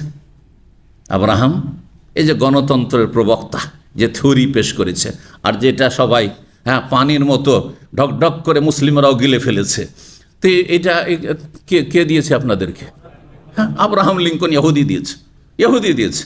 কথা বুঝতে পারছেন তো? কথা হচ্ছে যে ইব্রাহিম আলাইহিস সালাম তাদের কাছে শ্রদ্ধাভাজন, মুখে শ্রদ্ধাভাজন, কিন্তু ইব্রাহিমের আদর্শ থেকে তারা অনেক দূরে চলে গেছে। আল্লাহ বলছেন ইব্রাহিম ইহুদিও ছিলেন না, খ্রিস্টানও ছিলেন, ওয়ালাকিন কানা হানিফ, তবে ছিলেন কি হানিফান, একনিষ্ঠ মুসলিমান, তিনি মুসলিম ছিলেন। ওয়ামা কানা মিনাল মুশরিকিন, মক্কার কাফেরও ইব্রাহিম আলাইহিস সালাম এইসব প্রতিমা পূজা করেছেন। আরে মৃত্যু করে আল্লাহ বলছেন ওমা কানা মিনাল মুশরিকিন, ইব্রাহিম মুশরিক ছিলেন না। সূরা নাহলের শেষ দিকে পড়ে নেবে, ইন্না ইব্রাহিমা কানা উম্মাতান কানিতান লিল্লাহি হানিফা ওয়া লাম ইয়াকু মিনাল মুশরিকিন, মুশরিক ছিলেন না তিনি। বারবার করে আল্লাহ খণ্ডন করেছেন এই মিথ্যুকরা, মক্কার কাফেররা, মুশরিকরা, পত্তলিকরা। তোমরা বলছি ইব্রাহিম আলাইহিস সালাম মূর্তি পূজারী ছিলেন, ওয়া লাম ইয়াকু মিনাল মুশরিকিন, তিনি মুশরিক ছিলেন না, তিনি পত্তলিক ছিলেন না, তিনি হানিফ ছিলেন, মুসলিম ছিলেন তিনি। তোমরা মুসলিম হও। তো বর্ণনা করছেন যে এই যায়েদ ইবনে আমর ইবনে নুফাইল, বৃদ্ধ মানুষ, তিনি হেলান লাগিয়ে দাঁড়িয়ে কথা বলছিলেন, মানে ভাষণ দিচ্ছিলেন কাবায় হেলান লাগিয়ে কোরাইশদের সামনে। কোরাইশের নেতৃস্থানের লোকেরা সেখানে জমিয়ত হয়ে আছে অবস্থান। ওয়াল্লাহি, আল্লাহর কসম করেছে, মা মিনকুম আলা দীন ইব্রাহিম গায়র, আমার ছাড়া তোমাদের মধ্যে একটিও লোক ইব্রাহিম আলাইহিস সালামের ধর্মের অনুসারী নেই। ওয়াকান ইউহিল মাউদাতা, আর এই যায়েদ ইবনে আমর ইবনে নুফাইল যখন দেখতেন যে কোনো পরিবারে একটি জীবন্ত মেয়েকে ভূমিষ্ঠ হয়েছে আর তারপরে তাকে দাফন করতে মাটিতে পোঁতার জন্য নিয়ে যাচ্ছে, তখন তাদের হাত পা ধরে নিতে রিকোয়েস্ট করতেন, এই মেয়েটিকে আমাকে দিয়ে দাও, আমি সেটাকে মানুষ করব, আর যখন বড় হয়ে যাবে তখন যদি তোমার ইচ্ছা হয়তো নিয়ে যাবে, আর না ইচ্ছা হয় তাহলে আমি সারা জীবন এর আমি খোরপোষ সব কিছু চালাবো, এর ভরণ পোষণের আমি দায়িত্ব নেব। সুবহানাল্লাহ, কত নেক মানুষ ছিলেন তিনি। জি, তো তিনি বলতেন ওয়াকান ইউহিল মাউতা, তাই বলছেন যে মাউদাতা, তিনি জীবন্ত যেসব কন্যা শিশুকে দাফন করা হতো সেগুলিকে প্রাণ দেওয়ার চেষ্টা করতেন, মানে বাঁচিয়ে রাখার চেষ্টা করতেন, তাদের বাঁচিয়ে রাখার চেষ্টা করতেন। বলতেন যে কোনো মুশরিক ব্যক্তিকে যে নিজের মেয়েকে দাফন করার জন্য, পুঁতে দেওয়ার জন্য যাচ্ছে জীবিত অবস্থায়, এজা আরাদা ইয়াকতুলা ইবনাতাহু, যখন নিজের কন্যা সন্তানকে সে খুন করতে যাচ্ছে, লা তাকতুলা, তুমি খুন করিও না বাবা। কেন খুন করবে? তুমি খাওয়াতে পারবে না সেই জন্য, অথবা লজ্জা লাগছে কি জন্য? আচ্ছা, মক্কায় এই কুসংস্কার কি করে আসলো, এই অপরাধ কি করে তারা করা শুরু করলো? কি জন্য? নিশ্চয় কোনো কারণ আছে, তাই না? কি কারণ বলেন? দুটি কারণ আছে, দেখি কে বলতে পারে। একটি হচ্ছে, আমি কিন্তু ইঙ্গিত করে দিয়েছি, কিন্তু আপনার শুনছেন কম। এটা লজ্জা। মেয়ে সন্তান, লোকে কি বলবে? মেয়ে সন্তান, লোকে কি বলবে? তারপরে আমার মেয়েকে কি উঠিয়ে নিয়ে যাবে বিয়ে করে? হ্যাঁ, আর ওর সাথেও সংসার করে আমার মেয়ে, এটা আমার মানহানি মনে করতো।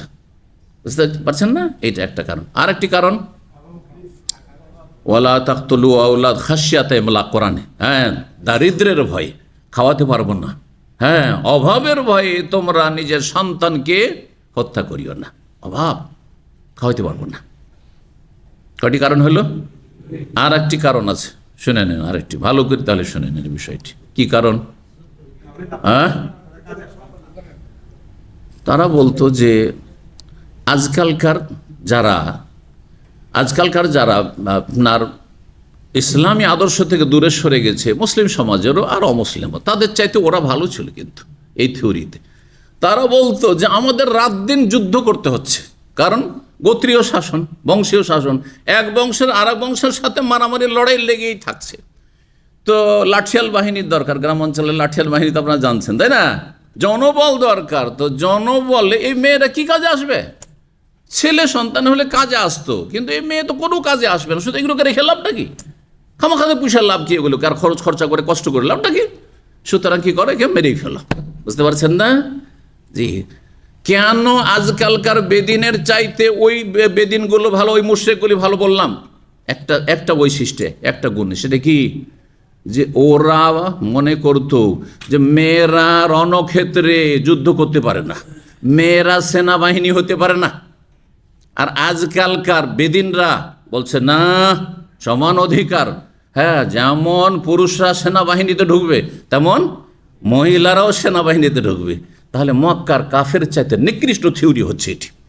বোঝা গেছে? জি, আল্লাহ বোঝার তৌফিক দান করুন, এবং এসব গুমরাহদের, বেদিনদের পথ থেকে আল্লাহ ফিরে আসার তৌফিক দান করুন। তো বলতেন জেদ, যখন কেউ খুন করতে যাচ্ছে, লা তাকতুলহা, হত্যা করিও না, আনা আকফিকা মাউনাতাহা, তার ব্যয় বহন আমি করব, তার ব্যয় বহনের দায়িত্ব আমি নেব। ফায়াখুযহা, তারপরে সেই কন্যা শিশুটিকে নিয়ে চলে আসতো বাড়িতে। ফাইদা তারা রাত, তারপরে ধীরে ধীরে যখন প্রতিপালিত হইল, বড় হইল, কাল আলিয়া বিয়াহা, তখন তার বাবাকে বলতো যে দেখো তোমার মেয়ে কিন্তু এখন 10-12 বছর হয়ে গেছে, বা 14 বছর 15 বছর হয়ে গেছে, বিয়ে দেওয়ার মতো হয়ে গেছে। দাফা তোহা এলাইকে ইনশেতা, দাফা তো এলাই, তুমি যদি চাও তোমার মেয়ে তোমাকে ফিরিয়ে দেবো, তোমার বাড়িতে দিয়ে যাবো। ওয়াইন শেতা, তুমি যদি না না না দরকার না, নেবো না, এসব ঝামেলা। কাফাই তো কা মাউনা তোহা, তাহলে তার ভরণ পোষণের ব্যয় বহনের সমস্ত দায়িত্ব আমি আজীবন নিতে থাকবো। জি, আল্লাহু আকবার। তো এই ছিল যায়েদ বিনে আমর ইবনে নুফাইল সম্পর্কে আলোচনা, তার তৌহিদের দিনের অনুসরণ এবং তার জন্য তার সর্বাত্মক প্রচেষ্টা। মানুষ চেষ্টা করলে আল্লাহ তো অবশ্যই তৌফিক দেয়, এই জন্য চেষ্টা করতে আপনাকে। আপনি চেষ্টা করবেন না, সময় নেই। সৌদি আরব এসেছি রিয়ালের জন্য, এখানে ইনকাম করার জন্য এসেছি না, এখানে দিনের কথা শোনার জন্য এসেছি। এত সময় কোথায়? ফেসবুকে খারাপ জিনিস দেখছেন আপনি, আর কোনো একটা বক্তব্য যদি আসে আর সুর সার মজা না লাগে, ভালো লাগে না, 2 মিনিটে টেনে দিলেন, যেমনই 2 মিনিট হলো, উঠাও হটাও, আউযুবিল্লাহ। অধিকাংশ আজকাল যারা আমাদের মধ্যে মোটামুটি ধার্মিক, হ্যাঁ, নামাজ রোজা করেন, এই অর্থে ধার্মিক, তারাও 2-3 মিনিটের বেশি শুনতে চান না আজকাল। এই জন্য শর্ট ভিডিও চাই, হ্যাঁ, শর্ট ভিডিও ক্লিপ চাই, বেশি চাই না। আজকালকার একটি স্টাডি বলছে, পরিসংখ্যান আরব অনারব সারা বিশ্ব মিলিয়ে কিন্তু মুসলিম সমাজের কথা, যে আজকালকার মানুষরা এত অধৈর্য এবং এত ব্যস্ততায় জীবনযাপন করছে, পয়সা ইনকাম, পয়সা ব্যস্ততায়, হ্যাঁ, যার ফলে ম্যাক্সিমাম 4 মিনিট, এর বেশি ধৈর্য রাখতে পারে না। আর 1 ঘন্টার বক্তব্য, 1.5 ঘন্টার বক্তব্য কে বা শোনে, কয়জন শোনে? কিন্তু আল্লাহ কিছু ভালো মানুষ দুনিয়াতে রেখেছেন, তারা আলহামদুলিল্লাহ শুনছে এবং উপকৃত হচ্ছে। জি, এই জন্য আমি কখনো এটা চিন্তা করিনি। আমাকে অনেকে পরামর্শ দিয়েছে, শেখ, অনেকে ভাইরাল হয়ে গেলে একবার ওই 3 মিনিট 4 মিনিট 2 মিনিটের আপনার শর্ট ভিডিও করে, আমি ওগুলো কাজ আমার না। কারণ আমি ভাইরাল হওয়ার, আমি ওই নিশাতে নেই, ভাইরাল হওয়ার স্বপ্নও নেই, আমার ইচ্ছাও নেই, আর আমি চাইও না ওটা। জি, রবের কাছে ভাইরাল হয় যথেষ্ট। এই রবের বান্দাদের কাছে ভাইরাল হয়ে কোনো মূল্য রাখে না, এ তুচ্ছইটি। জি, 25 নম্বর অধ্যায় বলছেন বাব বুনিয়ানিল কাবা। এই অধ্যায় হচ্ছে কাবার নির্মাণ সম্পর্কে। চলেন এই অধ্যায়টি আমরা পড়ে নিই। এতে 3টি হাদিস রয়েছে। 3829 নম্বর হাদিস বর্ণনা করছেন জাবের বিন আব্দুল্লাহ রাদিয়াল্লাহু তাআলা বলছেন, লাম্মা বুনিয়াতিল কাবাতু, যেই সময় কাবার পুনর্নির্মাণ করা হইল। কারণ কাবার প্রথম নির্মাণ কুরাইশরাও করেনি, আর প্রথম নির্মাণ ইব্রাহিম আলাইহিস সালাম করেনি, তার আগে। তবে ইব্রাহিম আলাইহিস সালামের নির্মাণটি খুব মানে প্রসিদ্ধ নির্মাণ। কিন্তু কাবার নির্মাণ কখন হয়েছে বিভিন্ন মত রয়েছে। তার মধ্যে বলা হয়েছে যে প্রথম আল্লাহর ঘর কাবা তৈরি করেছেন স্বয়ং ফেরেশতারাকে দিয়ে আল্লাহ রাব্বুল আলামিন। কেউ বলেছেন আদম আলাইহিস সালাম তৈরি করেছেন, কেউ বলেছেন আর কেউ তৈরি করেছেন। তারপরে কাবার জায়গা নিশ্চিহ্ন হয়, নূহ আলাইহিস সালামের বন্যায় প্লাবিত হয়ে আর বিভিন্ন বন্যায়, যাই হোক একবার নিশ্চিহ্ন হয়ে গেছিল। কিন্তু তার গোড়া পত্তন যেটি সেলেন্নাস, সেটির কিছু লক্ষণ মাটির তলায় পাথরের তলায় ছিল। আল্লাহ রাব্বুল আলামিন সেটিকে শনাক্ত করে দেন ইব্রাহিম আলাইহিস সালামকে, আর বললেন যে তুমি এই জায়গায়, এতটা জায়গায় এইভাবে তুমি আমার ঘর নির্মাণ করো, তুমি এবং তোমার ছেলে। আর তাই করেছিলেন তারা। ওয়াইদ ইয়ারফা ইব্রাহিমুল কাওয়াইদ মিনাল বাইত ওয়া ইসমাঈল রব্বানা তাকাব্বাল মিন্না ইন্নাকা আনতাস সামিউল আলিম। ইব্রাহিম আলাইহিস সালাম এবং তার সন্তান ইসমাঈল উভয়ে বাপ বেটা মিলে কাবা ঘর নির্মাণ করছেন। একজন পাথর উঠিয়ে দিচ্ছেন, আর একজন পাথর বসাচ্ছেন, রাজমিস্ত্রির কাজ করছেন, আর দোয়া করছিলেন কি, রব্বানা তাকাব্বাল মিন্না, হে আমাদের রব, আমাদের এই কাজটি আপনি সাদরে গ্রহণ করুন, কবুল করেন আল্লাহ রাব্বুল আলামিন, ইন্নাকা আনতাস সামিউল আলিম, আমাদের পক্ষ থেকে এটিকে কবুল করে। তারা কল্পনা করেও কবুল এই দোয়া করেননি। তারা এই কল্পনা করেননি এই ঘরের জিয়ারত আর এই ঘরের তওয়াফ এত সংখ্যায় লোকের আসবে, প্রতিদিন কত লোক আসছে, আর এমন কোনো সময় নেই যেই সময় ইবাদতবিহীন এই ঘরটি থাকছে। এই ঘরে সবসময় ইবাদত চলতে আছে, সুবহানাল্লাহ। যদি তওয়াফ কিছুক্ষণের জন্য বন্ধ হয়, একমাত্র ফরজ সালাতের সময় বন্ধ হচ্ছে, ঠিক না? ফরজ সালাতের সাথে সাথে তওয়াফ শুরু হয়ে গেল। চিন্তা করুন আপনি আল্লাহ রাব্বুল কীভাবে কবুল করেছেন। এখান থেকে আমাদের একটি মানসিক খোরাক রয়েছে, আহার। সেটা হচ্ছে আপনি নিজেকে কখনো তুচ্ছ মনে করবেন না, দোয়া করতে কোনো গাফিলতি করবেন না, চাইতে গিয়ে কোনো কিছু অসম্ভব মনে করবেন না। যেগুলি সম্ভব সেটা সব আল্লাহর কাছে চান, দিন দুনিয়া আখেরাতের। আপনি এই কথা ভাবেন না যে আমার মতো মূর্খ দিয়ে বা কী হবে, আমার মতো অশিক্ষিত দিয়ে বা কী হবে, আমার মতো একটা গরিবকে দিয়ে বা কী হবে, আমার ছেলে আবার কি বা হইতে পারবে, এসব কখনো চিন্তা করিয়েন না। অনেক কিছু হইতে পারে। রবের কাছে দোয়া করতে থাকুন, আল্লাহ যেন তৌফিক দান করেন। তো বলছেন যাবে, যখন কাবাঘর নির্মাণ করা হইল, জাহাবান নবী সাল্লাল্লাহু আলাইহি ওয়া আব্বাস ইয়ান কোরআন হিজারা, এই নির্মাণটি কখনকার ছিল? এটি কুরাইশদের নির্মাণ। ইসলামের পূর্বে কুরাইশরা দেখলো যে কাবা ঘর খুব একবারে জীর্ণশীর্ণ হয়ে গেছে আর ভেঙে পড়তে যাচ্ছে, তারা বানাতে চাইলেন। আর সেখানে একটি শর্ত লাগালে, দেখো হালাল পয়সা সবাই দিবে, কিন্তু হারাম উপার্জনের পয়সা এই কাবা ঘরে, আল্লাহর ঘরে লাগবে। অথচ তারা মুশরিক ছিল, কিন্তু কাবার এত শ্রদ্ধা সম্মান তাদের অন্তরে ছিল, যেখানে হারাম পয়সা, জুয়ার পয়সা লাগানো যাবে না, মদের পয়সা লাগানো যাবে না, আর ওই যে বেশ্যাবৃত্তি করছে, কারণ বেশ্যাখানাও ছিল আপনার মক্কাতে, বেশ্যাখানাও ছিল। আর তখনকার বেশ্যারা স্বাধীন আজকালকার নারীদের মতো হইতো না, বরং ও দাসী দিয়ে তারা বেশ্যাবৃত্তি করতো। দাসীর মালিকরা তারা তাদেরকে দিয়ে এই বেশ্যার কাজ নিত। তো এইসব দিয়ে যারা উপার্জন করেছে, খবরদার ওই সব টাকা দেবে না, হালাল ইনকাম যদি থাকে তাহলে দিবে। এই করতে গিয়ে দেখা গেল যে কাবা ইব্রাহিম আলাইহিস সালামের যুগে যতটা বড় ছিল, ওইটা নির্মাণ করা সম্ভব হলো না, এত টাকা জুটছে না। তখন তারা কি করলেন, চলো নির্মাণ করতে হবে, হালাল পয়সা দিয়ে করতে হবে, এক পয়সা হারাম লাগাবো না, কিন্তু ছোট করে দাও। তাহলে কাবাকে কি করে দাও, কয়েক হাত ছেড়ে দাও। ওই ছেড়ে দেওয়া জায়গাটি হচ্ছে কি বলা হয় এটিকে, এর দুটির নাম, একটি হিজর আর একটি হচ্ছে হাতিম। আজকাল কিছু আরব যারা সাধারণ জন হিজরে ইসমাইল বলে, নামটি ভুল, কিন্তু হিজর এই জায়গাটির নাম হাদিসে এসছে, অথবা হাতিম এই জায়গাটি, যেটা মানুষ সমান উঁচা করে ঘেরা আছে। কোন দিকে? উত্তর পূর্ব দিকে ঘেরা আছে, বা উত্তর পশ্চিম দিকে, একটু কাছে আছে কাবা ঘরটি। তো এই জায়গাটি সেই সময় ছেড়ে দেওয়া হয়েছিল আর একটু ঘিরে রেখে দেওয়া হয়েছে। জি, তো যখন কাবা ঘর নির্মাণ করে এই কুরাইশরা, নবী সাল্লাল্লাহু আলাইহি ওয়াসাল্লাম তাতে অংশ নিয়েছিলেন। তার চাচা আব্বাস রাদিয়াল্লাহু তাআলা তার চাইতে বেশি বয়সের ছিলেন, মুরব্বী ছিলেন, তিনি অংশ নিয়েছিলেন। আর এই চাচা ভাতিজা কি করছে, ইয়ান কোলানিল হেজারাতা, তারা পাথর নিয়ে এসে দিচ্ছিলেন। যারা পাথরগুলি বসাচ্ছে দেয়ালে, পাথর নিয়ে এসে দিচ্ছিলেন। আব্বাস চাচা বললেন নবী সাল্লাল্লাহু আলাইহি ওয়াসাল্লামকে মায়া করে, ইজ আল ইজারা কালা রাকাবা থেকে, তোমার লুঙ্গিটি শরীর থেকে খুলে তোমার কাঁধের ওপর রেখে নাও, ইয়াকি কালি মিনাল হেজার, তাহলে পাথরের ঘর্ষণ থেকে তোমার কাঁধটাকে রক্ষা করবে।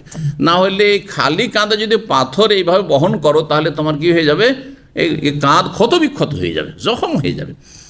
মায়া করে তো চাচার কথা শুনে রাসূলুল্লাহ সাল্লাল্লাহু আলাইহি সাল্লাম তখন কাপড়টা খুলে নিলেন, লুঙ্গি খুলে নিলেন, আর খুলে নেওয়ার পরে কাঁধে দিলেন। জানা আমরা অনেকে কিন্তু এরকম করি না। আমাদের দেশে মাথায় যখন কোনো ভারী বোঝ উঠায় তখন কি করে, গামছাকে পেঁচিয়ে, দেখেছেন না, দেখেন নাই? হ্যাঁ, গামছাকে অথবা চাদরকে পেঁচিয়ে নিয়ে এখানে রেখে দিয়ে তারপরে মাথায় বহন করে পারে। তো কাঁধে পাথর বহন করার জন্য তাই করেছিলেন। সেই সময় রাসূলুল্লাহ সাল্লাল্লাহু আলাইহি ওয়াসাল্লামের বয়স কত ছিল, ওই মর্মে তিনটি মত এসেছে ইতিহাসের কিতাবে। একটি হচ্ছে 15 বছর ছিল, আরেকটি হচ্ছে 25 বছর ছিল, আরেকটি হচ্ছে 35 বছর ছিল, মানে কাবা নির্মাণের সময়। কাবা নির্মাণে যদিও কিছু সময় লেগেছে, এখন কতদিন লেগেছে, কিন্তু কথা হচ্ছে যে সেই সময়। এখন কারো প্রশ্ন, তাহলে তিনটি মতই প্রমাণ করে যে নবী হওয়ার আগের ঘটনা, তাই না? 40 বছর বয়সে তিনি নবী হয়েছেন। 1400 বছর আগে আরব সমাজে বিবস্ত্র হওয়াটা এত বড় আইবের কথা ছিল না। আজকে থেকে আপনি 80-90 বছর আগে যান, মানুষ ন্যাংটি কষে থাকতো। কি ন্যাংটি বুঝেন না? হ্যাঁ, লাঙ্গুটা যেটা কষা বলা হয়, কি বলেন ওটাকে, কাপড় সেটে থাকতো, এতটুকু কাপড় শুধু। আপনি আপনার হিন্দু ধর্মে অনেকে আছে শুধু একটু কাপড়, একটু তেনা এই দিক থেকে ওই দিকে বাঁধা আছে, হ্যাঁ, সামনের দিকে পেছনে আর কিছুই নাই। জি। তারপরে সাঁওতালদেরকে দেখে, সাঁওতাল বুঝেন, আদিবাসী, তাদের পোশাক তো আমরা এই ছোটোকালে দেখেছি, এই ধরনের পোশাক দেখেছি। তো কথা হচ্ছে যে 1400 বছর আগে এটা কোনো আইবের কথা ছিল না। এটা লুঙ্গি আছে, আর 15 বছর হলে তো হালকাই বিষয়, আর তারপরে বড় হইলো কোন ব্যাপার না। কারণ সেই যুগে কি কুপ্রথা কী ছিল, যে বাইরের লোকেরা যারা কাবা ঘরে তওয়াফ করতে আসতো তারা কি করতো, নারী হোক আর পুরুষ হোক, পুরুষ শুধু নয়, নারী হইল, আসার পরে বলতো যে আমরা যেই সব কাপড়গুলি বাইরে থেকে নিয়েছি সেগুলি অপবিত্র, কত পাপ করি সেগুলো কাপড়, ওই সব কাপড় দিয়ে এহরাম বাঁধা যাবে না, আর ওমরা আর জিয়ারা করা, কাবার তওয়াফ করা যাবে না। আসার পরে মনে করতো যে যেহেতু কোরাইশরা হচ্ছে কি ব্রাহ্মণ, হ্যাঁ, সুতরাং তারা পুত পবিত্র, কোরাইশদের কাছ থেকে কাপড় ধার চাইতো, যে কাপড়টা একটু ধার দাও, হ্যাঁ, বাইতুল্লাহর কি করব, তওয়াফ করব। যদি কাপড় হইল তো হইল, মিলল, ধার মিলল তো মিলল, যদি না মিলল তখন কি করতো, উলঙ্গ হয়ে তখন তওয়াফ কাপড় খুলে রেখে দিয়ে ন্যাংটা হয়ে তওয়াফ করা শুরু করতো, মহিলা পুরুষ একাকার হয়ে এই কাবা ঘরের চারিপাশে উলঙ্গ তওয়াফ করতো তারা। সহিহ বুখারীতে একটি হাদিস রয়েছে। আর মহিলারা বলতো যে আজকে যে আমরা বিবস্ত্র হয়েছি, কাপড় খুলে ফেলেছি, তোমাদেরকে দেখানোর উদ্দেশ্য নয়, আর আমরা নোংরামি করার উদ্দেশ্য নয়, আর ব্যভিচারের জন্য তোমাদেরকে আকর্ষিত করছে এই উদ্দেশ্য নয়। আলিয়াউমা ইয়াবদু বাদুহু আও কুল্লুহু, আজকে শরীরে কিছু অংশ অথবা পুরো অংশই খুলে যাবে।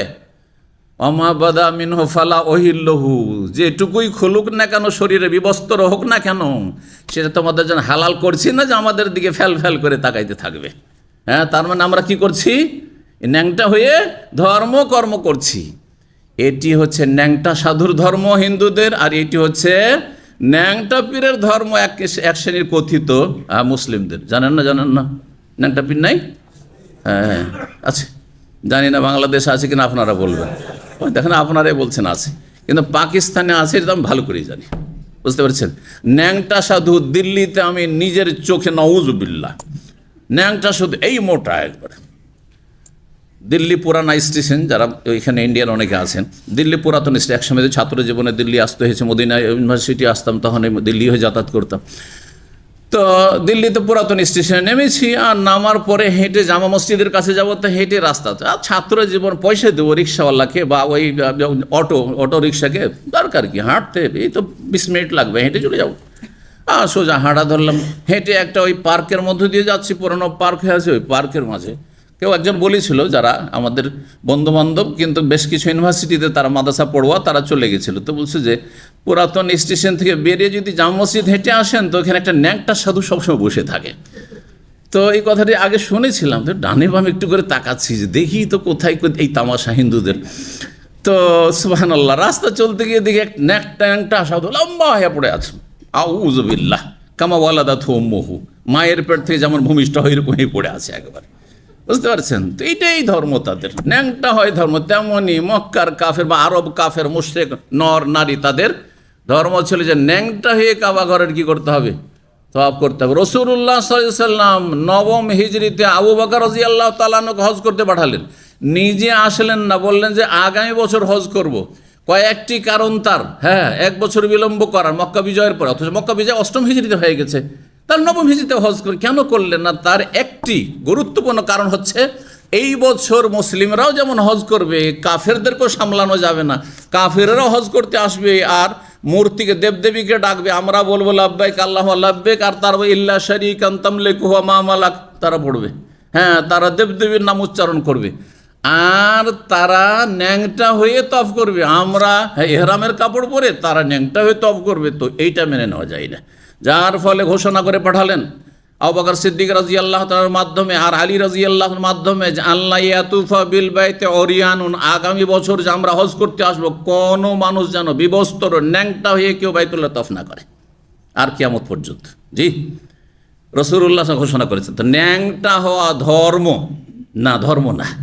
আল্লাহ কোরআনে বলছেন, কুল ইন্নাল্লাহ লা ইয়ামুরু বিল ফাহশা, নোংরামি এটি, ফাহেশা এটি, অশ্লীলতা, বিবস্ত্র হওয়া, হ্যাঁ, আপনার অর্ধ উলঙ্গ হওয়া অথবা উলঙ্গ হওয়া, নারীদের পেট ফিট খোলা রাখা শাড়ি পরে, নারীদের ওড়না না রাখা, চুল খুলে রাখা আর ঘাড় কাঁধ খুলে রাখা ইত্যাদি ইত্যাদি, এগুলি হচ্ছে ফাহেশা, অশ্লীলতা, অশ্লীলতার দিকে আহ্বান, বেহায়াপনা, এগুলি হচ্ছে নোংরামি। জি, আল্লাহ তাদের অনিষ্ট থেকে রক্ষা করুন, হেদায়েত দান করুন।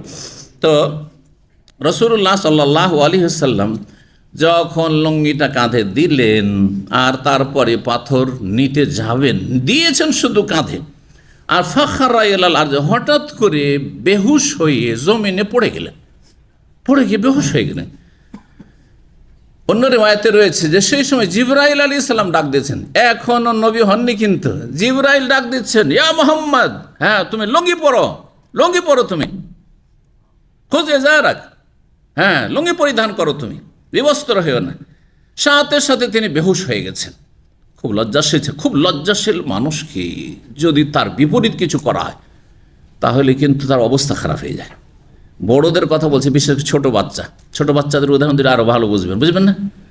ছোট বাচ্চা যার সামনে ন্যাংটা হয়ে তার পেশাব পায়খানা করার অভ্যাস, তার ছাড়া আর কারো কাছে করবে না। যদি শুধু মা যদি তাকে তার পেশাব পায়খানা পরিষ্কার করে অভ্যস্ত হয়, তো বাবার সামনেও সে কাপড় খুলবে না। হ্যাঁ, যদি অন্য কাউকে দেখে যে ও পেশাব পায়খানা করে বেরিয়েছে, ওর মা তাকে নিয়ে বেরিয়েছে, ছোট বাচ্চা 2 বছর 3 বছর 4 বছর এই বাচ্চাগুলি, আর অন্য কেউ দেখে নেছে, একবার মারতে শুরু করে দেবে। দেখেছেন এরকম দৃশ্য?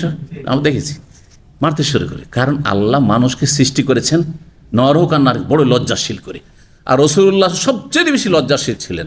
সুতরাং এই পরিস্থিতিতে তিনি আর সেটাকে মেনে নিতে পারেন, বরদাস্ত করতে পারেননি, বেহুশ হয়েছেন, অথবা আল্লাহ বেহুশ করে দিয়েছেন, সেটাও হইতে পারে। এই কথা যখন তার কানে পৌঁছাচ্ছে জিবরাইল আলাইহিস সালামের কথা, তখন বেহুশ হয়ে গেছেন।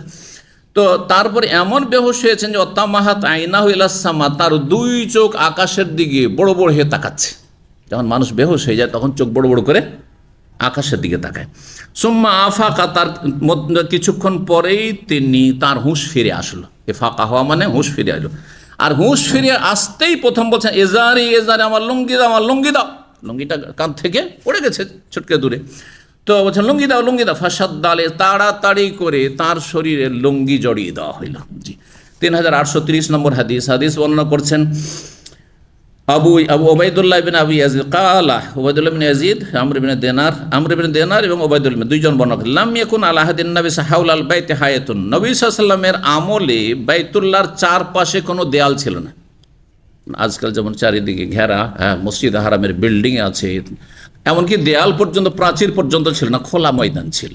কাবা ঘর আর চারিদিকে সব খোলা, কিছুটা জায়গায় তফ করে, আর বাকি এমনি খোলা ময়দান, সব আসছে যাচ্ছে চারিদিকে। বলছেন কানু ইয়াসাল্লুনা হাওলাল বাইত, হ্যাঁ, সবাই আসতো আর বাইতুল্লাহর চারপাশে সালাত আদায় করতো। হাত্তা কানা ওমর রাদিয়াল্লাহু খেলাফত আমল পর্যন্ত। তাহলে রাসূলুল্লাহ সাল্লাল্লাহু আলাইহি ওয়াসাল্লাম জামানায়, আবু বকরের জামানায় কি ছিল? কাবার চারিদিক চত্বর পুরো উন্মুক্ত ছিল, চারিদিকে যে পাহাড় টাহাড় আছে ওই রকমই ছিল, খোলা ছিল, কিছুই ছিল না। ওমর রাদিয়াল্লাহু তাআলা কি করলেন, ফাবানা হাওলাহু হায়াতান, কাবার চারপাশে একটি প্রাচীর দেয়াল তৈরি করে দিলেন। কাল ওবায়দুল্লাহ বলছেন জাদরাহু, মানে হায়েত বা জেদার মানেও দেয়াল হয়, সেটি ছিল কি জেদারহু কাসির বা জাদরহু কাসির, সে দেয়ালটি একেবারে ছোট ছিল, এমন না যে উঁচা দেয়াল ছিল। ফাবানাহু ইবনু জুবাইর, তারপরে আব্দুল্লাহ বিন জুবাইর রাদিয়াল্লাহু তাআলা আনহু যখন খলিফা হয়েছিলেন কয়েক বছরের জন্য, উমাইয়া আমলে তিনি খলিফা হয়েছিলেন, তো তিনি তখন কাবার পুনর্নির্মাণ করেছিলেন। এখানেই আজকের আলোচনা শেষ করি। ওয়া জাযাকুমুল্লাহু খাইরান ওয়া সাল্লাল্লাহু ওয়া সাল্লাম আলা নবিয়িনা মুহাম্মদ ওয়া আলা আলিহি ওয়া সাহবিহি আজমাইন।